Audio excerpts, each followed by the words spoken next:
ഇമാമു അഹ്ലുസുന്ന, അഹ്ലുസുന്നയുടെ ഇമാം എന്ന് വിശേഷിപ്പിക്കപ്പെടുന്ന ഇമാം അഹ്മദ് ഹംബൽ റഹിമഹുല്ല എന്ന മഹാമനുഷ്യരുമായി ബന്ധപ്പെട്ടാണ് ഇന്ന് നമ്മുടെ ക്ലാസ് നാം നിശ്ചയിച്ചിരിക്കുന്നത്. ഈ രംഗത്ത് നാം ചെലവഴിക്കുന്ന ഊർജവും സമയവും സമ്പത്തുമെല്ലാം റബ്ബ് സുബ്ഹാനഹു വ തആല നമ്മിൽ നിന്ന് കബൂലാക്കുമാറാവട്ടെ. ലോക ചരിത്രത്തിൽ അള്ളാഹുവിന്റെ ദീനിന്റെ മാർഗത്തിൽ ഏറ്റവും അധികം പരീക്ഷണക്ക് വിധേയമായ പണ്ഡിതന്മാരിൽ മുമ്പിൽ എണ്ണപ്പെടുന്നവരിൽ ഒരാളാണ് ഇമാമുസ്സുന്ന അഹ്മദ് ഇബ്നു മുഹമ്മദ് ഇബ്നു ഹംബൽ അദ്ദിഹിലി അശ്ശൈബാനി റഹിമഹുല്ല. ധാരാളമായ പീഡനങ്ങൾ റബ്ബിന്റെ ദീനിന് വേണ്ടി അദ്ദേഹത്തിന് സഹിക്കേണ്ടി വന്നു. അതെല്ലാം അദ്ദേഹം ഏറ്റെടുക്കുകയും അവിടെയെല്ലാം ഉറച്ചു നിൽക്കുകയും ചെയ്ത് ഖിയാമത്ത് വരെയുള്ള മുഅ്മിനീങ്ങൾക്കൊരു മാതൃക വരച്ചു കാണിച്ചവരാണ് ഇമാം അഹ്മദ് ബിൻ ഹംബൽ റഹിമഹുല്ല. ചരിത്രത്തിൽ പൊതുവെ പറയപ്പെടാറുള്ളത് 4 പേർ അവരെപ്പോലെ ഒരാളെ ഒരു സ്ത്രീയും പിന്നീട് ജന്മം നൽകിയിട്ടില്ല എന്നാണ്. അതിൽപ്പെട്ട ഒരാളാണ് ഇമാം അഹ്മദ് ഹംബൽ റഹിമഹുല്ല. പല മേഖലകളിൽ പ്രസിദ്ധരായ ദീനി രംഗത്ത് വലിയ സേവനങ്ങൾ ചെയ്ത മഹാപണ്ഡിതന്മാരെ കുറിച്ചാണ് ആ പരാമർശങ്ങൾ നിർവഹിക്കപ്പെട്ടിട്ടുള്ളത്. ഇദ്ദേഹം അനുഭവിച്ച ത്യാഗങ്ങളും പരീക്ഷണങ്ങൾക്കും അതുപോലെയുള്ള വിഷമങ്ങൾക്കും കയ്യും കണക്കുമില്ല. അഹ്ലുസുന്നയ്ക്ക് വേണ്ടി എത്രയേറെ സേവനം ത്യാഗം സഹിച്ചതിന്റെ പേരിലാണ് ഇമാമുസ്സുന്ന അല്ലെങ്കിൽ ഇമാമു അഹ്ലുസുന്ന എന്ന സ്ഥാനപ്പേര് അദ്ദേഹത്തിന് ലഭ്യമായത്. ആ കാലഘട്ടത്തിൽ അസുന്ന എന്ന് പ്രയോഗിക്കാറുള്ളത് പലപ്പോഴും വിശ്വാസം എന്ന അർത്ഥത്തിലാണ്. അതുകൊണ്ട് കൂടി വിശ്വാസത്തിന്റെ കാര്യത്തിലാണ് അദ്ദേഹം പരീക്ഷിക്കപ്പെട്ടത് എന്നതുകൂടി പരിഗണിച്ചുകൊണ്ടും ഇമാമുസ്സുന്ന എന്ന പേരിന് അദ്ദേഹം അർഹനാണ്. ഹദീസുകൾക്ക് വേണ്ടി ജീവിതം മാറ്റിവെച്ച ആ നിലക്ക് സുന്നത്തിന് സേവനം ചെയ്ത ആൾ എന്ന അർത്ഥത്തിലും അദ്ദേഹം ഈ പേരിന് അർഹനാണ്. കഴിഞ്ഞ 12 നൂറ്റാണ്ട് കാലമായി നിരാക്ഷേപം മുസ്ലിം ഉമ്മത്ത് ഈ പേര് സ്വീകരിച്ചു പോരുകയും എല്ലാവരും ഐക്യകണ്ഠേന അന്നു മുതൽ ഇന്ന് വരെയും ഇമാമുസ്സുന്ന എന്ന് പറഞ്ഞാൽ ആരാണ് എന്ന അഭിപ്രായം വ്യത്യാസം പോലുമില്ല, ഇമാം അഹ്മദാണ് എന്ന് എല്ലാവരും ഏകസ്വരത്തിൽ അംഗീകരിക്കുകയും ചെയ്യാൻ അല്ലാഹു തആല അവസരം നൽകിയ പ്രത്യക്ഷത്തിൽ റബ്ബിന്റെ ഖബൂലിയത്ത് നമ്മൾ കാണുന്ന ഒരു മഹാനായ പണ്ഡിതനാണ് ഇമാം അഹ്മദ് ഹംബൽ റഹിമഹുല്ല. അദ്ദേഹത്തിന്റെ ശരിയായ പേര് അഹ്മദ് ഇബ്നു മുഹമ്മദ് ഇബ്നു ഹംബൽ എന്നാണ്. വല്ലിപ്പയാണ് ഹംബൽ, വാപ്പ മുഹമ്മദാണ്. ഹംബലിന്റെ മകൻ മുഹമ്മദിന്റെ മകൻ അഹ്മദ്, അതാണ് അഹ്മദ് ഇബ്നു മുഹമ്മദ് ഇബ്നു ഹംബൽ അശ്ശൈബാനി അദ്ദിഹിലി. 2 പേര് സ്ഥാനപ്പേരുകൾ, 2 കുടുംബ പേരുകൾ അദ്ദേഹം അറിയപ്പെടുന്നുണ്ട്. ദിഹിൽ എന്നുള്ള അദ്ദേഹത്തിന്റെ ശരിയായ വംശ പരമ്പരയാണ്. ഷൈബാൻ എന്ന വംശത്തേക്ക് ചേർത്ത് അദ്ദേഹത്തെ അറിയപ്പെടാറുണ്ട്. ഉമ്മ വഴിക്ക് അദ്ദേഹം ഷൈബാൻ കുടുംബത്തിൽപ്പെട്ട ആളാണ്. അതുകൊണ്ട് രണ്ടും ഒന്നിച്ചറിയ പ്രയോഗിക്കുകയും അദ്ദിഹിലി അശ്ശൈബാനി എന്നാണ് പൊതുവെ അതിൽ പ്രബലമായ അഭിപ്രായം. വ്യത്യാസങ്ങളുണ്ട്. ഇമാം ബുഖാരിയെ പോലുള്ള ആളുകളൊക്കെ ബലപ്പെടുത്തി പറഞ്ഞത് ഈ നിലക്കുള്ള ഒരു നിസ്ബയാണ് അദ്ദിഹിലി അശ്ശൈബാനി എന്നതാണ്. ഇമാം ബുഖാരിയൊക്കെ അദ്ദേഹത്തെ കുറിച്ച് പരിചയപ്പെടുത്തിയ നമുക്ക് കാണാൻ സാധിക്കുന്നത്. ഹിജ്റ വർഷം 164 ബഗ്ദാദിലാണ് അദ്ദേഹം ജനിക്കുന്നത്. 164 തന്റെ മാതാവ് അദ്ദേഹത്തെ ഗർഭം ചുമന്ന അവസ്ഥയിൽ ബഗ്ദാദിലേക്ക് വരികയും ആ ബഗ്ദാദിൽ വെച്ച് അദ്ദേഹത്തെ പ്രസവിക്കുകയുമാണ് ഉണ്ടായത്. അദ്ദേഹം ഗർഭസ്ഥ ശിശുവായിരിക്കെ അല്ലെങ്കിൽ പ്രസവിച്ച തൊട്ടടുത്ത ദിവസങ്ങളിൽ തന്നെ പിതാവ് മരണപ്പെട്ടുവെന്നാണ്. പിതാവ് ചെറിയ പ്രായത്തിൽ മരിച്ചവരാണ്. മരിക്കുമ്പോൾ പിതാവിന്റെ പ്രായം 30 വയസ്സാണ് എന്നാണ് പൊതുവെ പറയപ്പെടുന്നത്. അല്ലാഹു അഅലം. ആ പ്രായത്തിൽ വാപ്പ മരിച്ചു. ഉമ്മയോടൊപ്പം ഉമ്മയും വാപ്പയും ഒന്നിച്ചുള്ള ഒരു യാത്രയിൽ ഖുറാസാനിൽ നിന്നാണ് പിന്നീട് ഉമ്മ ഇങ്ങോട്ട് ബഗ്ദാദിലേക്ക് എത്തുകയും അന്ന് അവർ ഇമാം അഹ്മദിനെ ഗർഭം ചുമന്ന അവസ്ഥയിലാണ്. ആ യാത്ര കഴിഞ്ഞു വന്ന് ബഗ്ദാദിൽ വെച്ചാണ് അവർ ആ കുട്ടിക്ക് ജന്മം നൽകുന്നത്. അവിടെ ഉമ്മയും കുടുംബത്തിലെ മറ്റു ആളുകളുമാണ് പിന്നീട് ഇമാം അഹ്മദിന്റെ സംരക്ഷണവും അദ്ദേഹത്തിന് ആവശ്യമായ മറ്റു പരിചരണങ്ങളുമെല്ലാം നൽകി അദ്ദേഹത്തെ വളർത്തി വരുന്നത് യതീമായ അനാഥനായ ആ കുട്ടിയെ ഉമ്മയാണ് പ്രധാനമായും വളർത്തി ഈ ഒരു വഴിയിലേക്ക് അവരെ കൊണ്ടുവരാൻ നിമിത്തമായി മാറിയത് ആ ഉമ്മയുടെ സേവനങ്ങളാണ് എന്ന് കാണാൻ കഴിയും. 77 വയസ്സ് വരെ അദ്ദേഹം ജീവിച്ചു. വർഷം 244 തന്റെ 241 തന്റെ 77ാമത്തെ വയസ്സിൽ റബീഉൽ അവ്വൽ മാസത്തിലാണ് അദ്ദേഹം വഫാത്താകുന്നത്. വ്യത്യസ്തമായ പ്രദേശങ്ങൾ അറിവ് തേടി സഞ്ചരിച്ചവരാണ് ഇമാം അഹ്മദ് റഹിമഹുല്ലാ. ചെറിയ പ്രായം മുതൽ തന്നെ ദീനു പഠിക്കാൻ അദ്ദേഹത്തെ ആ വഴിയിലേക്ക് വിടണമെന്ന് മാതാവ് അടക്കമുള്ള കുടുംബങ്ങൾ തീരുമാനിക്കുകയും ചെറിയ പ്രായത്തിൽ തന്നെ അദ്ദേഹത്തെ ഖുർആൻ ഹിഫ്ദാക്കാൻ വേണ്ടി പറഞ്ഞേക്കുകയും അങ്ങനെ ചെറിയ പ്രായത്തിൽ തന്നെ വിശുദ്ധ ഖുർആൻ ഹിഫ്ദ് പൂർത്തീകരിച്ച് ഒരു ഹാഫിളായി മാറുകയും ചെയ്യ അദ്ദേഹത്തിന് അവസരമുണ്ടായി. ശേഷം 15 വയസ്സ് കഴിഞ്ഞ് 16ാമത്തെ വയസ്സ് 189 തന്റെ 16ാമത്തെ വയസ്സിൽ അദ്ദേഹം ദീൻ പഠിക്കാൻ വേണ്ടി പുറപ്പെടുകയും അവിടെ നാട്ടിൽ അന്ന് ബഗ്ദാദ് എന്നുള്ളത് ഇസ്ലാമിന്റെ ഏറ്റവും വലിയ സുവർണ കാലഘട്ടമായ ഒരു പ്രദേശമാണ് അന്ന് ബഗ്ദാദ്. എല്ലാത്തരം വിജ്ഞാനീയങ്ങളും വ്യാപകമായുള്ള ധാരാളം പണ്ഡിതന്മാർ അന്ന് ധാരാളമുള്ള ഒട്ടനവധി ദീനി സേവനങ്ങൾക്ക് പേരുകേട്ട കേന്ദ്രമാണ് ആ കാലഘട്ടത്തിൽ ബഗ്ദാദ്. അബ്ബാസി ഖിലാഫത്തിൽ ബഗ്ദാദ് ഏറ്റവും നല്ല ഒരു സമയം ബഗ്ദാദിന് ഉണ്ടായിരുന്നു. ധാരാളം പണ്ഡിതന്മാർ അന്ന് അവിടെ ഉണ്ട്. അവരുമായൊക്കെ അദ്ദേഹം ബന്ധം സ്ഥാപിക്കുകയും അവരിൽ നിന്ന് ദീൻ പഠിക്കാനുള്ള അവസരങ്ങൾ ഉപയോഗപ്പെടുത്തുകയും പ്രത്യേകിച്ച് ഹദീസിലേക്ക് അദ്ദേഹം പ്രത്യേകമായ താല്പര്യം കാണിക്കുകയും ചെയ്തു. അത് പ്രധാനമായും ബഗ്ദാദിലുള്ളത് 2 വിജ്ഞാന ശാഖകളാണ്. ഒന്ന് ഹദീസാണ്, മറ്റൊന്ന് ഫിഖ്ഹാണ്, കർമ്മശാസ്ത്രമാണ്. രണ്ടുമുണ്ട് അന്ന് ബഗ്ദാദിൽ. പൊതുവെ ഫിഖ്ഹിൽ വ്യാപൃതമാകുന്ന ആളുകൾ ഹദീസിൽ അത്ര തന്നെ താല്പര്യം കാണിക്കാതിരിക്കുകയും ഹദീസിൽ വ്യാപൃതമാകുന്ന ആളുകൾ ഫിഖ്ഹിലും അത്ര വലിയ താല്പര്യം കാണിക്കാതിരിക്കുകയും ചെയ്യുന്ന ഒരവസ്ഥ അന്ന് പൊതുവെ ഉണ്ട്. അന്ന് മാത്രമല്ല, വ്യത്യസ്തമായ കാലഘട്ടത്തിൽ നമുക്ക് അതേ സാഹചര്യം കാണാൻ കഴിയും. ഇമാം അഹ്മദ് ചെറിയ പ്രായത്തിൽ തന്നെ ഇതിന് ഏതു വഴിക്ക് ഞാൻ ഇറങ്ങണമെന്ന് ആലോചിക്കുകയും ഫിഖ്ഹിന്റെയും ഹദീസിന്റെയും പ്രാധാന്യം മനസ്സിലാക്കി ഏതാണ് താൻ ഇറങ്ങേണ്ടത് എന്ന് ചിന്തിക്കുകയും ആദ്യം ഫിഖ്ഹിലേക്ക് അദ്ദേഹം താല്പര്യം കാണിക്കുകയും അങ്ങനെ അബൂ ഹനീഫയുടെ ശിഷ്യൻ കൂടിയായ ഇമാം ഷൈബാനിയുമായി കണ്ടുമുട്ടി ആ ഷൈബാനിയിൽ നിന്ന് ഫിഖ്ഹ് പഠിക്കുകയും അതിനുശേഷം അദ്ദേഹം ഹദീസിലേക്ക് കുറച്ചുകൂടെ ആഴത്തിറങ്ങണമെന്ന് ബോധ്യപ്പെട്ട് ആ ഹദീസിന്റെ വഴിയെ തിരിയുകയുമാണ് ചെയ്തത്. അതേ ഷൈബാനി ഹദീസ് പണ്ഡിതനുമാണ്, കർമ്മശാസ്ത്ര പണ്ഡിതനുമാണ്. അതുകൊണ്ട് അദ്ദേഹം തന്നെ പറയുന്നുണ്ട്, ഞാൻ ആദ്യമായി ഹദീസ് ഞാൻ രേഖപ്പെടുത്തിയത് ഷൈബാനിൽ നിന്നാണ് എന്ന് ഇമാം അഹ്മദ് തന്നെ പറയുന്നുണ്ട്. അവിടെ മുതൽ ഹദീസ് ലോകത്തേക്ക് അദ്ദേഹം തിരിയുകയും തുല്യതയില്ലാത്ത, ചരിത്രത്തിൽ തന്നെ തുല്യതയില്ലാത്ത സേവനം ഇമാം അഹ്മദ് ഹദീസ് രംഗത്ത് അദ്ദേഹം നിർവഹിക്കുകയും ചെയ്തു. വ്യത്യസ്തമായ പ്രദേശങ്ങൾ ഹദീസ് തേടി അദ്ദേഹം ധാരാളം തവണ യാത്രകൾ ചെയ്തു. ബഗ്ദാദും പരിസരവും ഉള്ള എല്ലാ പണ്ഡിതന്മാരെയും പോയി കാണുകയും അവിടെയെല്ലാമുള്ള ഹദീസുകളെ അദ്ദേഹം പഠിക്കുകയും അവരുടെ ശേഷം പിന്നീട് അദ്ദേഹം മക്കയിൽ, മദീനയിൽ, യമനിൽ, ഈജിപ്തിൽ, അതുപോലെ ഷാം, സിറിയയിൽ, ഇങ്ങനെ തുടങ്ങി ബസ്രയിൽ, ഇങ്ങനെ വ്യത്യസ്തമായ പ്രദേശങ്ങളിലേക്ക് 4ഉം 5ഉം തവണ അദ്ദേഹം യാത്രകൾ പോവുകയും അവിടെ എല്ലാമുള്ള പണ്ഡിതന്മാരുമായി കണ്ട് അവരിലെല്ലാമുള്ള ഹദീസുകളെ അദ്ദേഹം പഠിക്കുകയും അതെല്ലാം ക്രോഡീകരിച്ചുകൊണ്ട് മുസ്നദ് അഹ്മദ് എന്ന് പറയുന്ന വിശ്വവിഖ്യാതമായ അദ്ദേഹത്തെ ഹദീസ് സമാഹാരം അദ്ദേഹം ശേഖരിക്കുകയും ചെയ്തു. ഏകദേശം 27,000 ഹദീസുകളാണ് മുസ്നദ് അഹ്മദ് എന്ന കിതാബിൽ ഉള്ളത്. അത് വ്യത്യസ്തമായ രാജ്യങ്ങളുള്ള ഹദീസുകൾ, അങ്ങനെ എല്ലാ രാജ്യങ്ങളുമുള്ള ഹദീസുകളെ എല്ലാം ശേഖരിച്ച് അത് ഒരേ കിതാബിലേക്ക് കൊണ്ടുവന്നത് ഒരുപക്ഷെ ചരിത്രത്തിൽ ആദ്യമായി ഇമാം അഹ്മദ് ആയിരിക്കാം. ഇമാം മാലിക് റഹിമഹുല്ലാ ഹദീസ് ശേഖരം മുമ്പ് നടത്തിയിട്ടുണ്ട്. പക്ഷെ പ്രധാനമായും മദീനക്കാരുടെ ഹദീസുകളാണ് അൽ മുവത്ത എന്ന് പറയുന്ന കിതാബിൽ ഇമാം മാലിക്കിന് ശേഖരിക്കാൻ അധികവും സാധിച്ചത്. അതിനുശേഷം ഇമാം അഹ്മദാണ് പിന്നീട് ആ വഴിയിൽ ഇത്തരം സേവനം ചെയ്യുകയും വ്യത്യസ്തമായ രാജ്യങ്ങളിലുള്ള പണ്ഡിതന്മാരെ ചെന്ന് കണ്ട് അവിടെ എല്ലാമുള്ള ഹദീസുകൾ അദ്ദേഹം രേഖപ്പെടുത്തുകയും അതെല്ലാം അദ്ദേഹം ഈ കിതാബിലേക്ക് കൊണ്ടുവരാൻ ശ്രമിക്കുകയും ചെയ്തു. മാത്രവുമല്ല, അദ്ദേഹം തന്നെ സ്വന്തം കൈപ്പട കൊണ്ട് ധാരാളമായി ഹദീസുകൾ രേഖപ്പെടുത്തിയ മനുഷ്യരാണ്.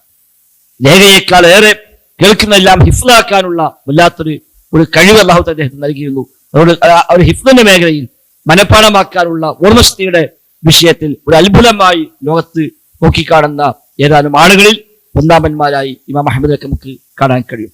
അദ്ദേഹത്തിന്റെ മകൻ അബ്ദുള്ളയോട് ഒരിക്കൽ അന്നത്തെ മഹാനായ പണ്ഡിതൻ സുഫ്യാൻ ഇബ്നു ഉയൈന റഹിമഹുല്ലാ അദ്ദേഹം പറയുന്നുണ്ട്, നിന്റെ പിതാവ് ഹദീസ്, നിന്റെ ഉപ്പാക്ക് 10 ലക്ഷം ഹദീസ് മനഃപ്പാഠമായിരുന്നുവെന്ന് സ്വന്തം മകനോട് അദ്ദേഹത്തിന്റെ ഇമാം അഹ്മദിന്റെ ഉസ്താദുമാരിൽപ്പെട്ട ഇമാം അഹ്മദിന്റെ സമകാലീൻ കൂടിയായ മഹാനായ പണ്ഡിതൻ പറയുന്ന വചനങ്ങൾ കാണാൻ കഴിയും. അത്രയേറെ അദ്ദേഹത്തിന്റെ ഓർമ്മശക്തി ധാരാളമായിരുന്നു. അദ്ദേഹത്തിന്റെ കൈയെഴുത്ത് പ്രതികളായുള്ള അദ്ദേഹത്തിന്റെ രചനകൾ, അദ്ദേഹത്തിന്റെ കിതാബുകൾ, അദ്ദേഹം തനിക്ക് വേണ്ടി രേഖപ്പെടുത്തി വെച്ച ഒരുപാട് രേഖകൾ, ഇതെല്ലാം അദ്ദേഹം തന്റെ യാത്രയിൽ പലപ്പോഴും അത് കൂടെ ഉണ്ടാകും. അദ്ദേഹത്തിന്റെ ഗ്രന്ഥശേഖരത്തെ കുറിച്ച് പറയാറുള്ളത്, അദ്ദേഹത്തിന്റെ ഗ്രന്ഥശേഖരം കാന ഹിംലു ഇസ്നൈ അശ്റ ബഈർ എന്നാണ്. 12 ഒട്ടകങ്ങൾക്ക് വഹിക്കാൻ മാത്രമുള്ള ഗ്രന്ഥശേഖരണം അദ്ദേഹത്തിന് ഉണ്ടായിരുന്നു. 12 ഒട്ടകങ്ങളുടെ പുറത്ത് വെച്ച് കെട്ടിക്കൊണ്ടുപോകാൻ മാത്രമുള്ള ഗ്രന്ഥശേഖരമാണ് ഇമാം അഹമ്മദ് ആ കാലഘട്ടത്തിൽ. അന്ന് പ്രിന്റിംഗ് ഇല്ല, അന്ന് പൈസ കൊടുത്ത് കിതാബ് വാങ്ങാൻ കിട്ടൂല, എവിടെയും പോയി കോപ്പിയെടുക്കാൻ കഴിയില്ല. അന്നെല്ലാം കൂടെ കയ്യെഴുത്ത് പ്രതിയായി എഴുതി പകർപ്പെടുത്തു പോരുന്ന കൃതികളായിരിക്കാം. ഇത്രയേറെ കിതാബുകൾ ഉള്ള കാലഘട്ടവുമല്ല. അന്ന് ഹദീസുകളാണ് മിക്കവാറും അങ്ങനെ രേഖപ്പെടുത്തി പോവുക, അല്ലെങ്കിൽ മസാലകൾ, ഫത്വകൾ ഇതൊക്കെ ഉണ്ടാവുക. അല്ല ഇന്നത്തെ പോലെ വ്യാപകമായ കിതാബുകളുടെ ഒരു കാലഘട്ടമായിട്ടില്ല. ഈ ഗ്രന്ഥ രചന ക്രോഡീകരണം എന്ന ഒരു ഭാഗം ആരംഭിച്ച് അധികമൊന്നും ആകുന്നതിന് മുമ്പാണല്ലോ ഇമാം അഹമ്മദ് ഒക്കെ ജീവിക്കുന്നത്. ആ കാലഘട്ടത്തിൽ അദ്ദേഹം 12 ഒട്ടകങ്ങൾക്ക് വഹിക്കാൻ മാത്രമുള്ള ഗ്രന്ഥശേഖരം അദ്ദേഹത്തിന് ഉണ്ടായിരുന്നു എന്ന് മാത്രമല്ല, എന്നാണ്, അത് മുഴുവൻ അദ്ദേഹത്തിന് ഹിഫ്ളുമായിരുന്നുവെന്നാണ്. സുബ്ഹാനല്ലാഹ്. ആ ഗ്രന്ഥശേഖരം മുഴുവനും മനഃപ്പാഠവുമായിരുന്നു.